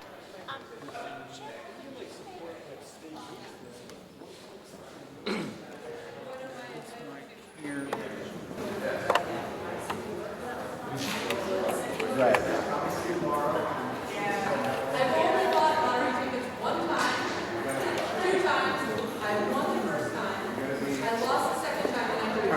Just real quick answers are even fine. They're kind of, some are kind of broad, but what does Channel 17 mean to you? Ooh, Channel 17 means a lot to me. It feels as a family, and I think it gives so many people like me, New American, a voice in the community, as well as so many young people. So I remember when I was like here, new, I was trained to make the equipment, how to shoot videos, how to use the equipment, and it feels as if it's a community media from the core, or the core. Yeah, the core. When we talk about community media, the first thing we need to think about is Channel 17, CCTV, Channel 17. Awesome, thank you. How do you personally use our resources? Yes, and in 2011, I was trained by CCTV Channel 17 to operate the camera equipments, to also edit the videos, and also I do have a show that's every single monthly show called Ali's Corner. So you guys need to watch it through Channel 17. Yes. Awesome. How do you feel our resources benefit your community? I mean, incredibly, because the resources, I feel that we need to increase it. You need more because you're connecting us together, you're bringing us more and more together, and also to bring democracy and conversation that are happening. And I think when we talk about democracy, the first thing we need to think about is Channel 17.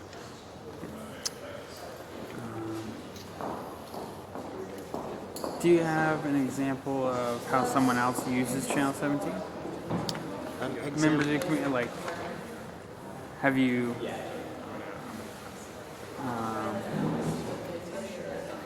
I guess, has anyone mentioned personally how they find our content, or? Oh yes, all the time. And I think, sometimes it's a complaint why Channel 17 is not telling us the dates that they will do those purchases, that they will show this show, for example, NPA meetings, And I think there are many reasons, and also many people that I've never been to TV, they came to Channel 17 for the first time to give them the comfort and also the training and all of that. I think, your resources are just incredible. What inspires you to make your shows? Yeah, because I wanted to, CCTV and many people inspired me. And I think I wanted to have my space where it's not debate, where I bring people that look like me, people who don't have a voice, so that we continue to have great and wonderful conversations. All right. I realized I forgot to press record on the first two questions. Could I have you just answer the first one again, and then that'll be it? Yes. Are you sure? Yes, Okay. yes. What does Channel 17 mean to you? Channel 17 means a lot to me. Channel 17 means a community to me. the people at Channel 17 and the programming that they provide means a lot to me. It means a sense of belonging, the sense of democracy. Awesome. I really appreciate it. Thank you so much.